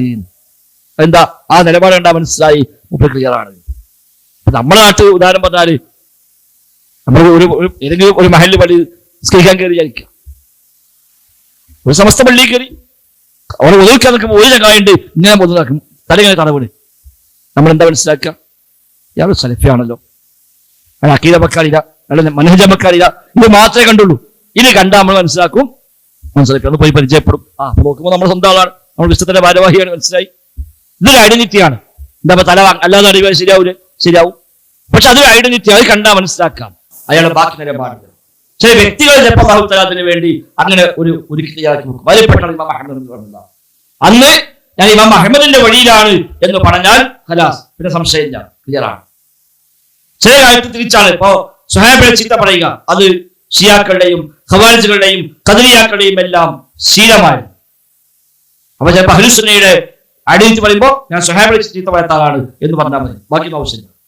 സ്വഹാബികളെ ചീത്ത പറയില്ല എന്ന് പറഞ്ഞാൽ ഒരാൾ ഓക്കെയാണ് കിട്ടി. ഖദർ വിഷയം ശക്തമായി വരുന്ന കാലഘട്ടമുണ്ട്. അപ്പൊ അന്ന് ഞാൻ ഖദർ വിശ്വസിക്കുന്ന ആളാണ് എന്ന് പറഞ്ഞാൽ ഓക്കെ, ഇനി ബാക്കി ചോദ്യം ചെയ്യാം. കാരണം അല്ലാത്തവരൊക്കെ ഖദർ വിശ്വസിക്കുന്നവരാണ്. ഇങ്ങനെയുള്ള ഐഡന്റിറ്റി ഉണ്ട്. ഇമാം അഹമ്മദിന്റെ കാലഘട്ടത്തിൽ വിവാദമായി വന്നത് ഇതായിരുന്നു ഖൽഖുൽ ഖുർആൻ. ഖുർആൻ മഖ്ലൂഖാണോ അല്ല കലാമാണോ? അതിനാണ് ആളുകളെ വേർതിരിച്ചത്. ഖലീഫ മഅ്മൂനി 212 ഈ ഒരു വിവാദത്തിൽ തുടക്കമിട്ടത്. ഖലീഫ മഅ്മൂനിന്റെ കുടുനാഥൻ വലിയ മുഅ്തസിലിയായിരുന്നു, അല്ലാഹുൽ ഹുദൈനി. അയാൾ മുഅ്തസിലിയുടെ വലിയ നേതാവാണ്. അയാളിൽ നിന്നാണ് ഖലീഫ മഅ്മൂൻ പലപ്പോഴും ദീനിന്റെ പല വശങ്ങൾ ചോദിച്ചു പഠിച്ച് മനസ്സിലാക്കി വെച്ചത്. അതുവഴിയാണ് ഖലീഫ മഅ്മൂന് മുഅ്തസിലി ആശയം സ്വീകാര്യമായി വന്നത്. മാത്രമല്ല, അന്ന് അവർ യുക്തി വെച്ചുകൊണ്ട് ഇസ്ലാമിനെ സ്ഥാപിക്കുന്ന ആളുകളാണ്. ഇസ്ലാമിനെതിരെ വരുന്ന വിമർശനങ്ങൾക്കൊക്കെ യുക്തി കൊണ്ട് മറുപടി പറഞ്ഞ് ഇസ്ലാം യുക്തിയുടെ മതമാണ് സ്ഥാപിച്ച് അങ്ങനെ ഏത് ചോദ്യത്തിലും തന്റെ അവനെ ഉത്തരം മുട്ടിക്കാനുള്ള കഴിവുള്ള കുറെ പണ്ഡിതന്മാർ മുഅ്തസിലികളിൽ ഉണ്ടായിരുന്നു. ശരിയാണോ എന്ന് പറയാൻ, പക്ഷേ അവരെ യുക്തി കൊണ്ട് അവരവരെ ഏത് വലിയ എതിരാളിയും മുട്ടുകുത്തിക്കും. അതിൽ ഖലീഫ മഅ്മൂൻ വലിയ സ്വാധീനം നേടി. അങ്ങനെയാണ് മുഅ്തസിലികൾ ചേർത്ത് പിടിക്കുകയും അവർക്ക് വേണ്ട സൗകര്യം ചെയ്തുകയും നേരത്തെ പറഞ്ഞ ഇബ്നു അബീ ദുആദ് എന്ന് പറയുന്ന വലിയ മുഅ്തസിലി പണ്ഡിതനെ പ്രത്യേകമായി തന്നെ ഉപദേശകനായി ഖലീഫ മഅ്മൂൻ സ്വീകരിക്കുകയും ചെയ്യുന്നത്. കൊട്ടാരത്തിൽ എല്ലാ ആനുകൂല്യം കൊടുത്തു. തന്നെ ഏറ്റവും അടുത്ത ഫുൾ ടൈം കൂടെയുള്ള ആളായി പ്രഖ്യാപിച്ചു. ഏത് കാര്യമുണ്ടോ ഇബ്നു അബീ ദുആദിനെ ഏൽപ്പിക്കുക. അങ്ങനെയാണ് ഇബ്നു അബീ ദുആദിന്റെ ഈ ഒരു വഴി ഉപയോഗപ്പെടുത്തി മുഅ്തസിലികൾ ഈ അവസരം ദുരുപയോഗം ചെയ്ത് ഈ അബ്ബാസി ഖിലാഫത്ത് ആ കാലഘട്ടത്തിൽ അവർക്ക് അനുകൂലമാക്കി മാറ്റുന്നത്. അങ്ങനെയാണ് പിന്നെ നമ്മുടെ എല്ലാ പണ്ഡിതന്മാരും നമുക്കൊന്ന് പരീക്ഷിക്കണം, ഒരു നിലപാട് അറിയാലോ എന്നൊരു അവസ്ഥയ്ക്ക് എത്തുകയും അങ്ങനെ ഖലീഫ പ്രത്യേകമായ ഒരു ഓർഡർ എല്ലാ പ്രദേശങ്ങളിലേക്കും അയച്ചു. അവിടെയുള്ള മുഹദ്ദിസീങ്ങൾ, ഹദീസ് പണ്ഡിതന്മാർ, കർമ്മശാസ്ത്ര പണ്ഡിതന്മാർ, ഫത്വ നൽകുന്ന ആളുകൾ, ഖതീബുമാർ, ഖാദിമാർ, ഓരോടൊക്കെ നിലപാട് എന്താണ് എന്ന് അറിയണം. ഒരു കണക്കെടുപ്പ്, ഒരു സർക്കുലർ കൊടുത്തയച്ചു. എല്ലാവരും ചോദിച്ചിട്ട് ഓരോ തന്നെ ഉത്തരം ഇന്ന് എഴുതി അയക്കണം. അതിന് ഖലീഫ മഅ്മൂൻ ഏൽപ്പിച്ച വ്യക്തി അത് ഭംഗിയായി ചെയ്തു. എല്ലാവരും വിളിച്ചുകൂട്ടിയിട്ട് ഇത് വായിച്ചു കേൾപ്പിച്ച് എങ്ങനെയുണ്ട് അവിടെ എല്ലാവരും ഇന്ന് നിലപാട് പദം റിപ്പോർട്ട് അയക്കാനാണ്. അത് എല്ലാവരും എഴുതി ആ ഉത്തരക്ക് രേഖപ്പെടുത്തി നേരെ ഖലീഫക്ക് അയച്ചു കൊടുത്തു. അത് വായിച്ചിട്ട് അതിന് ഖലീഫ സോർട്ട് ചെയ്തു. ഇത്ര ആളുകളൊക്കെ ഇതിപ്പോഴും ഇങ്ങനെ, എന്നാ പിന്നെ അത് പറ്റില്ല. ഒരു വിളിച്ചു കൂട്ടിയവർക്ക് ഒരു ഫൈനൽ വാണിംഗ് കൊടുത്തു. ഇത് പറ്റില്ല, ഇങ്ങനെ പോകാൻ പറ്റില്ല. അവിടെ ഒന്നുകിൽ നിങ്ങൾ ഖുർആൻ മഖ്ലൂഖാണ് പറയണം, അല്ലെങ്കിൽ അതിന് ശക്തമായ നടപടി സ്വീകരിക്കേണ്ടി വരും. അങ്ങനെയാണ് ഈ ഫിത്ന അന്ന് മുസ്ലിം ലോകത്ത് ബഗ്ദാദ് കേന്ദ്രമായി അന്ന് ഉണ്ടാകുന്നത്. നേരത്തെ പറഞ്ഞപ്പോൾ കുറെ ആളുകളൊക്കെ പിന്നെ നിവൃത്തിയില്ലാതെ സമ്മതിച്ചു കൊടുത്തു. കുറെ ആളുകൾ മൗനം പാലിച്ചു. അത് പ്രധാനമായും 4 പേരെ ഈ ശരി വിളിച്ചു പറയാൻ ധൈര്യം കാണിച്ച് മുന്നോട്ട് വന്നിട്ടുള്ളൂ. അതിൽ ഒന്നാമനാണ് ഇമാം അഹ്മദ് റഹിമഹുല്ലാഹ്. അതുകൊണ്ടാണ് ഏറ്റവും അധികം പീഡനങ്ങൾ അദ്ദേഹത്തിന് ഏൽക്കേണ്ടി വന്നത്. അവസാനം ഖലീഫ മഅ്മൂനെ മുമ്പിലേക്ക് ഹാജരാക്കാൻ കൊണ്ടുവരുമ്പോഴാണ് ഇമാം അഹ്മദ് പ്രാർത്ഥിക്കുന്നത്, അല്ലാഹുവിന്റെ ഖുർആൻ എന്റെ കലാമാണെങ്കിൽ അബ്ബേ ഞാൻ എന്നോട് ചോദിക്കുന്നു, എനിക്ക് അദ്ദേഹത്തെ മുഖം കാണാൻ അവസരം ഉണ്ടാകരുതേ എന്ന് പ്രാർത്ഥിക്കുകയും അവർ വരുന്ന വഴിയിൽ ഖലീഫ മഅ്മൂൻ മരിച്ചു എന്ന വാർത്തയാണ് പിന്നെ കേൾക്കുന്നത്. കാണേണ്ട അവസരം ഉണ്ടായില്ല. ആ ദുആക്ക് അല്ലാഹു സ്പോട്ടിൽ ഇജാബത്ത് നൽകി. പക്ഷെ ഖലീഫ മഅ്മൂൻ മരിക്കുമ്പോൾ തന്റെ പിൻഗാമിയായി വരുന്ന മുഅ്തസിം ബില്ലാഹി എന്ന് സ്ഥാനപ്പേര് വിളിക്കുന്ന ഖലീഫ മുഅ്തസിമിന് വസിയത്ത് കൊടുത്തിരുന്നു. ആ വസിയത്തിൽ ഈ കാര്യങ്ങൾ അതേപടി ശക്തമായി തന്നെ മുന്നോട്ട് കൊണ്ടുപോകേണ്ട പ്രത്യേക വസിയത്തിൽ പറഞ്ഞിരുന്നു. മാത്രമല്ല ഇബ്നു അബീ ദുആദിനെ ഒരു കാരണവശാലും ഒരിക്കലും വെറുപ്പിക്കാൻ പാടില്ലെന്നും എന്റെ എല്ലാ കാര്യത്തിലും എന്റെ സഹചാരിയായി ഇബ്നു അബീ ദുആദിനെ ചേർത്ത് പിടിക്കണമെന്നും അയാൾ യോഗ്യനാണ് എന്നുള്ള വസിയത്ത് പ്രത്യേകമായി മുഅ്തസിമിന് മഅ്മൂൻ നൽകിയിരുന്നു. അതുകൊണ്ട് മഅ്മൂനേക്കാൾ ശക്തമായ പീഡനമാണ് പിന്നീട് മുഅ്തസിമിന്റെ കാലത്തുണ്ടായത്. മുഅ്തസിം ഒരു ആലിമായിരുന്നില്ല, മഅ്മൂൻ കുറച്ചും കൂടി ഇൽമുള്ള ആളായിരുന്നു. പക്ഷെ ആ ഇൽമു കൂട്ടുമാറിപ്പോയി നടത്തും. മഅ്മൂന് അധികാരത്തിനാളായിരുന്നു, മുഅ്തസിം അധികാരത്തിനാളായിരുന്നു, വാളുപയോഗിക്കുന്ന ആളായിരുന്നു. അറിവിനേക്കാളേറെ അധികാരം നടപ്പാക്കുന്നിടത്താണ് കൂടുതൽ ശ്രദ്ധിച്ചത്. അതുകൊണ്ട് ആ കാലത്ത് കുറച്ചുകൂടെ ശക്തമായ പ്രയാസങ്ങൾ വന്നു. മഅ്മൂന് ശേഷം വാസിഖ് വന്നു. വാസിഖും അതേ വഴിയിലാണ് പിന്നീട് വന്നത്. വാസിഖ് പ്രത്യേകമായി ഓർഡർ ഇട്ടു, ഇവരാരും സദസ്സുകാരും പങ്കെടുക്കാൻ പാടില്ല. ഇവരൊക്കെ നീ പഠിപ്പിക്കുന്നവർ പങ്കെടുത്താൽ നോട്ട് ചെയ്യും, അവർക്കെതിരെ കേസ് വരും, ഒരു അറസ്റ്റ് ചെയ്യും. ആളുകൾ ഒരുമിച്ച് കൊടുത്തൊക്കെ അതുകൊണ്ട് ഇല്ലാതാക്കാൻ ശ്രമിച്ചു. അതും കഴിഞ്ഞ് പിന്നീട് ഖലീഫ മുത്തവക്കിൽ വന്നു. മുത്തവക്കിലിന്റെ കാലത്താണ് ഇതൊരു മാറ്റം ഉണ്ടാകുന്നത്. അന്ന് മുതൽ ഒരു അയവ് കിട്ടുന്നത്. അതെല്ലാം ക്യാൻസൽ ചെയ്തു, അതൊക്കെ ഒഴിവാക്കി മുത്തവക്കിലിന്റെ കാര്യം ബോധ്യമായി. അങ്ങനെ അദ്ദേഹം അതിന് സ്വാതന്ത്ര്യം നൽകുകയും അവിടെ ആളുകൾ നിർബന്ധിക്കുന്ന സാഹചര്യം ഇല്ലാതാക്കുകയും ചെയ്ത അവിടെ മുതലാണ്. അങ്ങനെ ഇമാം അഹ്മദൊക്കെ പിന്നീട് ഒരു ആശ്വാസം കിട്ടുന്നത്. അന്ന് ഇമാം അഹ്മദ് അദ്ദേഹം സർക്കാരിന്റെ പ്രത്യേകമായ ഗ്രാന്റ് അനുവദിച്ചു. ഈ പീഡനങ്ങൾക്കെല്ലാം ഒരു പ്രായശ്ചിത്തം എന്നോണം, തന്റെ മുമ്പ് കഴിഞ്ഞു പോയ ബന്നാലികൾ ചെയ്തു കൂട്ടിയ ഈ അക്രമങ്ങൾക്ക് ഒരു പ്രായശ്ചിത്തം എന്നോണം ഇമാം അഹ്മദിന് എല്ലാ മാസവും ഒരു തുക ബൈത്തുൽ മാലിൽ കൊടുക്കാൻ വരെ ഓടിട്ട് ഇമാം അഹ്മദിന് വേണ്ട, സ്വീകരിച്ചില്ല. എനിക്ക് വേണ്ട, സ്വീകരിക്കാൻ തയ്യാറായില്ല. എനിക്ക് അങ്ങനത്തൊന്നും ആവശ്യമില്ല. അല്ലാതെ ഇതിന് പഠിപ്പിക്കാനുള്ള ഒരു അവസരം ഉണ്ടായാൽ ഇമാം അഹ്മദ് റഹിമഹുല്ലാ പിന്നീട് ബാക്കിയുള്ള കാലത്ത് ആശ്വാസമായി മാറുകയും അന്ന് ദീനിന്റെ രംഗത്ത് പരിശ്രമിക്കുകയും ധാരാളം ശിഷ്യന്മാർ ഉണ്ടാകുകയും ഒരുപാട് ആളുകൾക്ക് വെളിച്ചമായി അദ്ദേഹം പിന്നീട് മാറുകയും ചെയ്തു. അദ്ദേഹത്തിന്റെ ഹദീസ് ക്ലാസുകളിലൊക്കെ 5000 ആളുകളെ പങ്കെടുക്കാവുന്നതാണ് ഒരേ ക്ലാസ്സിൽ തന്നെ. അത്രയും വ്യത്യസ്ത ഭാഗത്ത് നിന്ന് ആളുകൾ വന്ന് ദീനി പഠിക്കുന്ന അവസ്ഥയിൽ ആളുകൾക്ക് ദീനിയായി ദിശാബോധം നൽകുന്ന ഒരു മഹാപണ്ഡിതനായി അദ്ദേഹം മാറി. അദ്ദേഹത്തിന് 7 മക്കളുണ്ടായിരുന്നു. അതിൽ സ്വാലിഹ്, അബ്ദുള്ള എന്നിവരൊക്കെ വലിയ പണ്ഡിതന്മാരായി മാറി. അവരൊക്കെ വാപ്പയുടെ മസലകൾ വരെ ക്രോഡീകരിക്കുകയും കർമ്മശാസ്ത്ര രംഗത്ത് അഗ്രഗണ്യരായി മാറുകയും ചെയ്തവരൊക്കെ ഉണ്ട്. ഒന്നാമത്തെ ഭാര്യയിൽ 2 മക്കളുണ്ടായി. പിന്നെ ഭാര്യ മരിച്ചു, മറ്റൊരു കഴിച്ചു. ഒന്നാമത്തെ ഭാര്യയിൽ ഒരു മകനുണ്ടായി സ്വാലിഹ്. 30 കൊല്ലം ആ ഭാര്യയോടൊപ്പം, അബ്ബാസ എന്ന ഭാര്യയോടൊപ്പം 30 കൊല്ലം ജീവിച്ചു. ശേഷം അവര് ഭാര്യ മരണപ്പെട്ടു. നമ്മൾ പറയുന്നുണ്ട് എന്റെ കൂടെ അവൾ 30 കൊല്ലം ജീവിച്ചു. ഈ 30 കൊല്ലത്തിനിടയിൽ ഞങ്ങൾ തമ്മിൽ ഒരു വാക്കിൽ പോലും തർക്കമുണ്ടായിട്ടില്ല. അഹമ്മദിന്റെ പ്രയോഗം, ഒരു വാക്കിൽ പോലും ഞങ്ങൾ തമ്മിൽ തർക്കമുണ്ടായിട്ടില്ല. അത്രയേറെ ഇമാം അഹ്മദിന് എല്ലാ സപ്പോർട്ടും നൽകി കൂടെ നിന്ന് സഹായിച്ച ഭാര്യയായിരുന്നു ഇതിന്റെ 1ാമത്തെ ഭാര്യ. 40ാമത്തെ വയസ്സിൽ ഇമാം അഹ്മദ് കല്യാണം കഴിച്ചത്. വിവാഹം കഴിക്കുന്ന 40ാം വയസ്സിലാണ്. 30 കൊല്ലം അവരോടൊപ്പം ജീവിച്ചു. ഒരു കുട്ടി ഉണ്ടായി. അവര് മരിച്ചു. 2ാം വിവാഹം കഴിച്ചു. അതൊരു കുട്ടി ഉണ്ടായി, അബ്ദുള്ള. 2 പേരും വലിയ ആലിമീങ്ങളാണ്. പിന്നെ ആ ഭാര്യയും മരിച്ചു. പിന്നെ വിവാഹം കഴിച്ചിട്ടില്ല. പിന്നെ അദ്ദേഹം അടിമസ്ത്രീ ഉണ്ടായിരുന്നു. അടിമസ്ത്രീയിലാണ് മറ്റു മക്കളൊക്കെ ഉണ്ടാകുന്നത്. അക്കാലത്ത് തന്നത് അടിമ സമ്പ്രദായം വന്നുണ്ട്. ഏതായിരുന്നാലും തന്റെ 77ാമത്തെ വയസ്സിൽ അദ്ദേഹം രോഗിയായി മാറി. ആ രോഗത്തെ തുടർന്ന് അദ്ദേഹം വഫാത്താവുകയും ചെയ്തു. വലിയ വിജ്ഞാന ശേഖരങ്ങൾ ഉമ്മത്തിന് ബാക്കി വെച്ചിട്ടാണ് ഇമാം അഹ്മദ് പറഞ്ഞ് വഫാത്തായി പോകുന്നത്. ഹദീസിൽ, കർമ്മശാസ്ത്രത്തിൽ, അതേപോലെ ഹദീസ് നിദാനശാസ്ത്രത്തിൽ എല്ലാം വലിയ അഗ്രഗണ്യനായി മാറി. വിശ്വാസ മേഖല ഇന്നും ഈ കാലഘട്ടത്തിലും അഹ്ലുസുന്നയുടെ ഇമാം എന്ന് വിളിക്കാൻ മാത്രം വിശ്വാസ രംഗത്ത് മാതൃകാ യോഗ്യനായി 1200 കൊല്ലങ്ങൾക്ക് ഇപ്പുറത്തും നമ്മളൊക്കെ സ്വീകരിക്കുന്ന ഒരു മനുഷ്യനായി മാറാൻ പടച്ചറപ്പ് അദ്ദേഹത്തിന് അന്നത്തെ ആ കാലഘട്ടത്തിൽ ഭാഗ്യം നൽകി. ഒരുപാട് ഗ്രന്ഥങ്ങൾ അദ്ദേഹം എഴുതി. ധാരാളം ശിഷ്യന്മാരുണ്ടായി. അതെല്ലാം ഉമ്മത്തിന് ഉപകാരപ്പെട്ട അവസ്ഥയിലേക്ക് ഒരു കബൂലിയത്ത് അതെല്ലാം നൽകുകയും ചെയ്തു. ഇന്നും അൽഹംദുലില്ലാഹ് അഹ്ലുസുന്നയുടെ ഇമാം എന്ന് പറഞ്ഞാൽ 1ാമത്തെ ഉദ്ദേശം ഇമാം അഹ്മദാണ്. ആ ഇമാം അഹ്മദിന്റെ മാർഗം, അദ്ദേഹത്തിന്റെ അഖീദ, അദ്ദേഹത്തിന്റെ ഫിഖ്ഹും എല്ലാം ഇന്നും ലോകത്ത് ധാരാളമായി ചർച്ചയ്ക്ക് വിധേയമാണ്. അദ്ദേഹത്തിന്റെ മദ്ഹബാണ് ഹംബലി മദ്ഹബ് എന്ന പേരിൽ പിന്നീട് പ്രസിദ്ധമായി. അദ്ദേഹം മദ്ഹബ് ഉണ്ടാക്കിയില്ല. എന്ന കർമ്മശാസ്ത്ര വിഷയങ്ങളിൽ ഗവേഷണം ചെയ്യാനുള്ള എല്ലാ യോഗ്യതയും ഒത്താളായിരുന്നു ഇമാം അഹ്മദ്. അവിടെ അദ്ദേഹം ഗവേഷണം ചെയ്തു, മസ്അലകൾ കണ്ടെത്തി. ആ ഗവേഷണം ചെയ്യാൻ അദ്ദേഹം ഉപയോഗപ്പെടുത്തിയ അസുലുകൾ, അടിസ്ഥാനങ്ങൾ, അത് വെച്ചുകൊണ്ട് പിൽക്കാലത്ത് വന്ന ആളുകൾ കൂടുതൽ വഴി കറങ്ങുകയും ഇമാം അഹ്മദിന്റെ മസ്അലകളെ ക്രോഡീകരിക്കുകയും അദ്ദേഹത്തെ അസുലുകൾ പഠനവിധേയമാക്കുകയും ഒക്കെ ചെയ്തപ്പോൾ അത് പിന്നീട് ഒരു മദ്ഹബ് എന്ന പേരിലേക്ക് അത് മാറുകയും ഹംബലി മദ്ഹബ് എന്ന അർത്ഥത്തിൽ മാറുകയും.